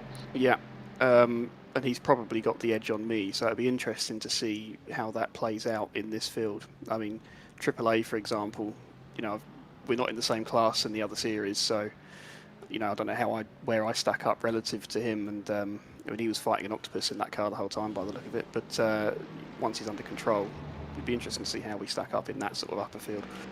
Yeah, that is quite funny actually, fighting an octopus. He was all over the road at points. You're absolutely right. And he did a bit of gardening, some landscaping, and wanted to borrow the paint off other cars at times as well. Anybody you'd like to have a shout out to and thank before we let you go? You guys as usual. The amazing crowd at Snetterton, the only crowd in the country that can give you 3 thumbs up. Steady. I salute that guy. That is brilliant. And Chris and the other people I was racing, it was all good stuff. Thank you very much. Jamie Wilson finished 8th. Cheers, guys. Okay, so... Are you still here? You haven't pushed yourself again? No, not yet. Not yet. All right. While you was doing that interview, we had Ben Cullen sneak into the interview waiting room. So, Ben, welcome to the booth. Evening. He's in his toilet again. So, I don't quite know how you're going to see this. So, you qualified 8th, finished 13th, which someone of my talent is a fantastic finish. But are you happy with 13th, or are you a bit pissed off because you qualified better than you finished? Annoyed. Okay. And annoyed with yourself, or was there other things going on? Well, I've just watched. For the first time ever, I didn't have the broadcast on whilst I was driving. And it felt strange. Oh, good job we didn't do the Ben flash your lights trick then, because that would have gone that terribly wrong. Awful. Sorry, I had a phone call, so I had to answer that. Yeah, I think it was lap 2, coming underneath the bridge. For some reason, the first time it's done it in about 100 laps, the car decided to kick left, put me onto the grass, and I hit the armco, and the wheel was at 90 degrees, so I had to use the first fast repair then. That's no drama, it's an hour and a half race, plenty of time to make the positions back up. So I came out of the pits. I took the chance to top up the fuel. I only used 2 laps of fuel, but top it up, which then fueled me all the way to the safety car, which was handy. Whereas a few of the guys had to come in before that.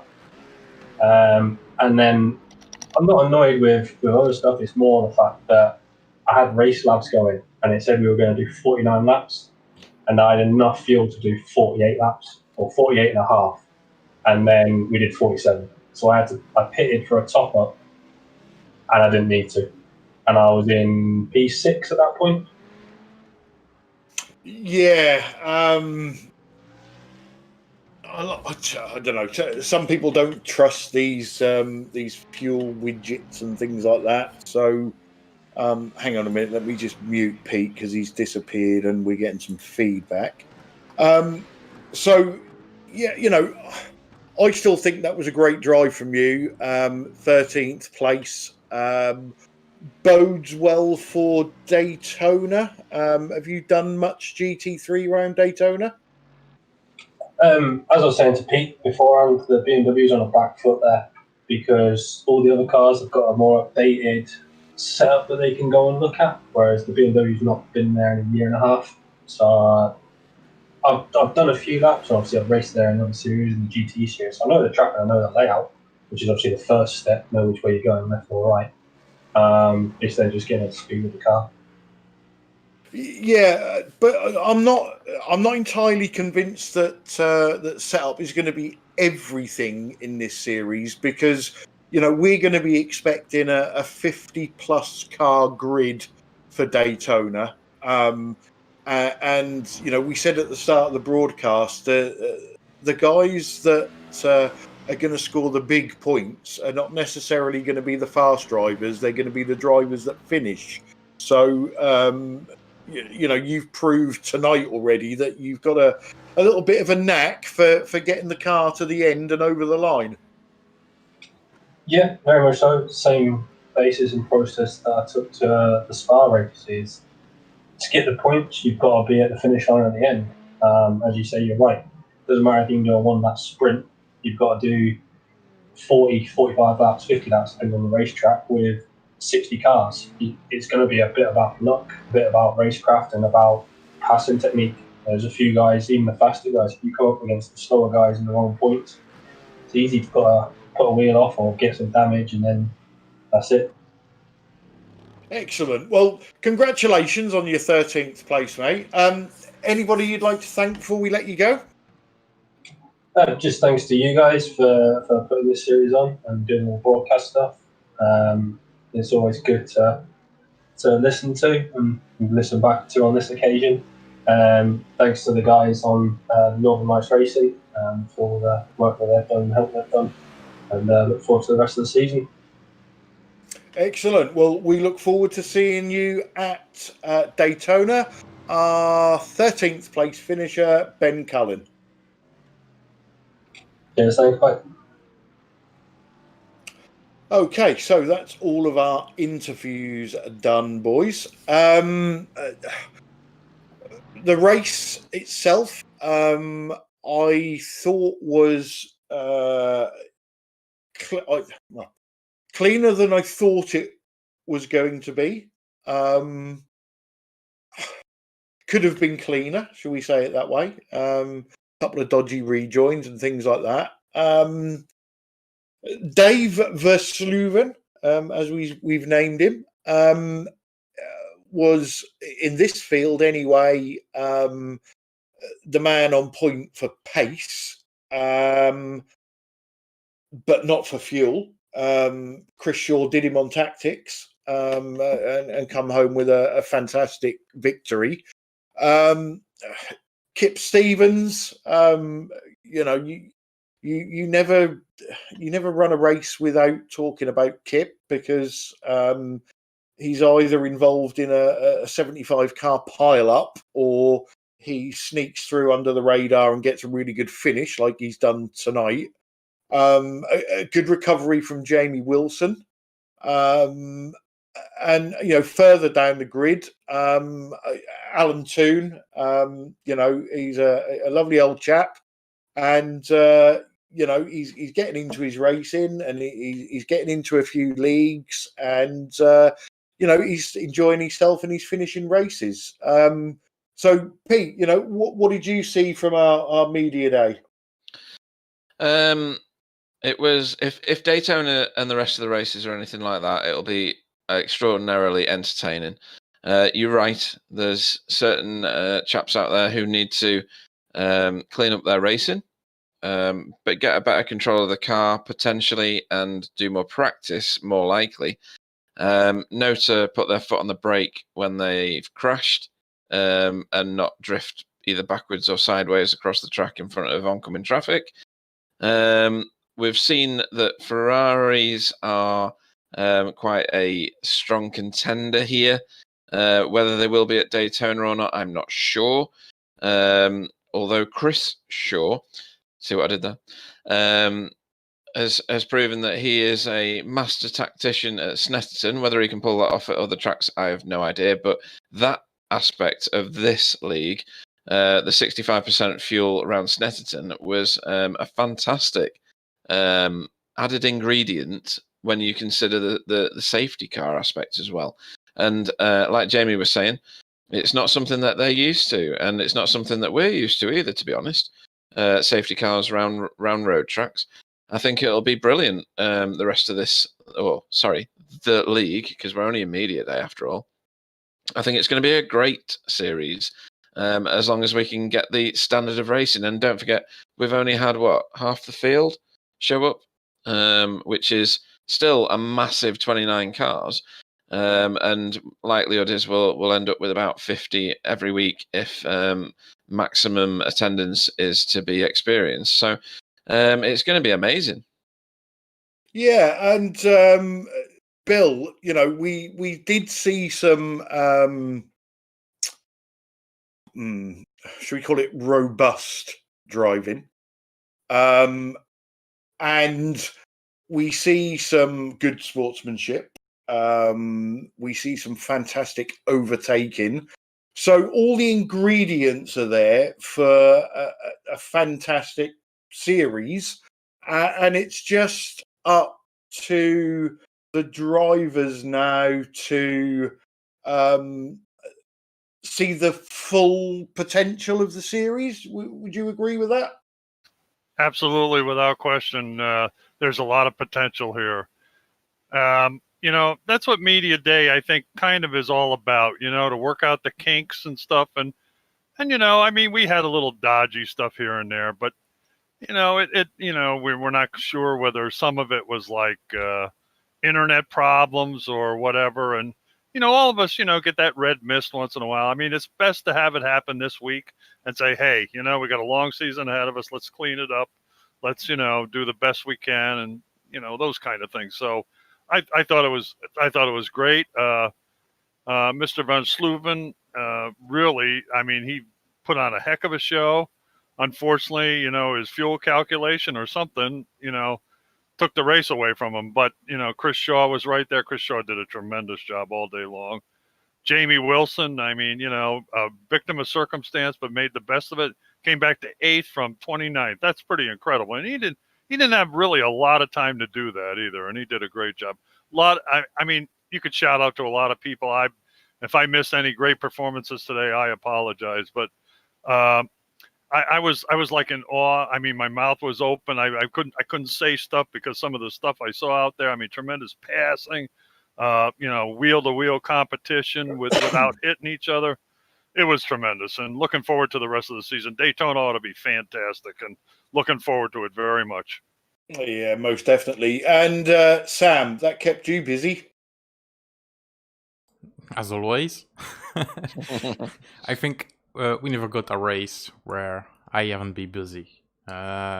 Even the long 6-10 hour race from the Asia Championship, there's always battle or something to talk about, and this one was not an exception at all. Yeah, I think you said everything. I'm not gonna talk too much today because you seem to not like it. So yeah, some people could have been doing better, but overall, it was not that bad. They don't know yet each other for the most part. This is the first race of the league of the season. Media day, nothing in the line, so yeah, it was better than I was expecting to be. Okay, so for someone who wasn't going to say too much, he just wouldn't shut up. Ah, I have no idea what he said. Feel free to use Google Translate. We know it works well. So guys, that was Media Day. We've got Daytona coming up next Sunday, not Saturday, like I put on the chat. And then we go once a fortnight. So, I think the seeds are there for something very special. Hopefully our partners over at Virtual Racing Association will watch it back and enjoy what they see, and we can get Matt on for a chat at the next race meeting at Daytona. So from BSTV, let me see if I can get this right. We are back on Wednesday with the finale of the GT4 TCR series. And for anybody that's watching, registrations for that will go public tomorrow. Then on Friday, we have the finale of the official V8 Supercar series on iRacing, and our Friday night European Strength of Field race. And then on Sunday, we are back with round 1 of the VRA GTCC from Daytona. So some fantastic racing coming up. I would like to thank everybody that turned up for Media Day. I know it's not everybody's cup of tea, but and I know other people had other things to do. We were expecting, like I say, 50 plus cars at Daytona. So thanks to all the drivers. Thanks to everybody on the chat. It's always good when you guys turn up and chip in, especially with the things that we miss and the tactical insights from Marco and the GT knowledge from Dave is always helpful. Thanks to Bill and Pete for joining me in the booth, and Cam. I was going to say Cam for doing the Samras. That'll do. So I'll say goodnight to everybody, let the guys say goodnight, and then we'll close, and we'll see you on Wednesday. Yeah, good night, everybody. See you at Daytona, if not on Wednesday for GT4 TCR. Good night, everybody. Thanks for joining us for our Media Day. I thought it was really a thrill and exciting, and looking forward to more, and we'll see you on Wednesday. Thanks for showing up. Thanks for watching, guys. See you Wednesday, and hoping for more respect from Clyde next time. Cheers. Good luck with that.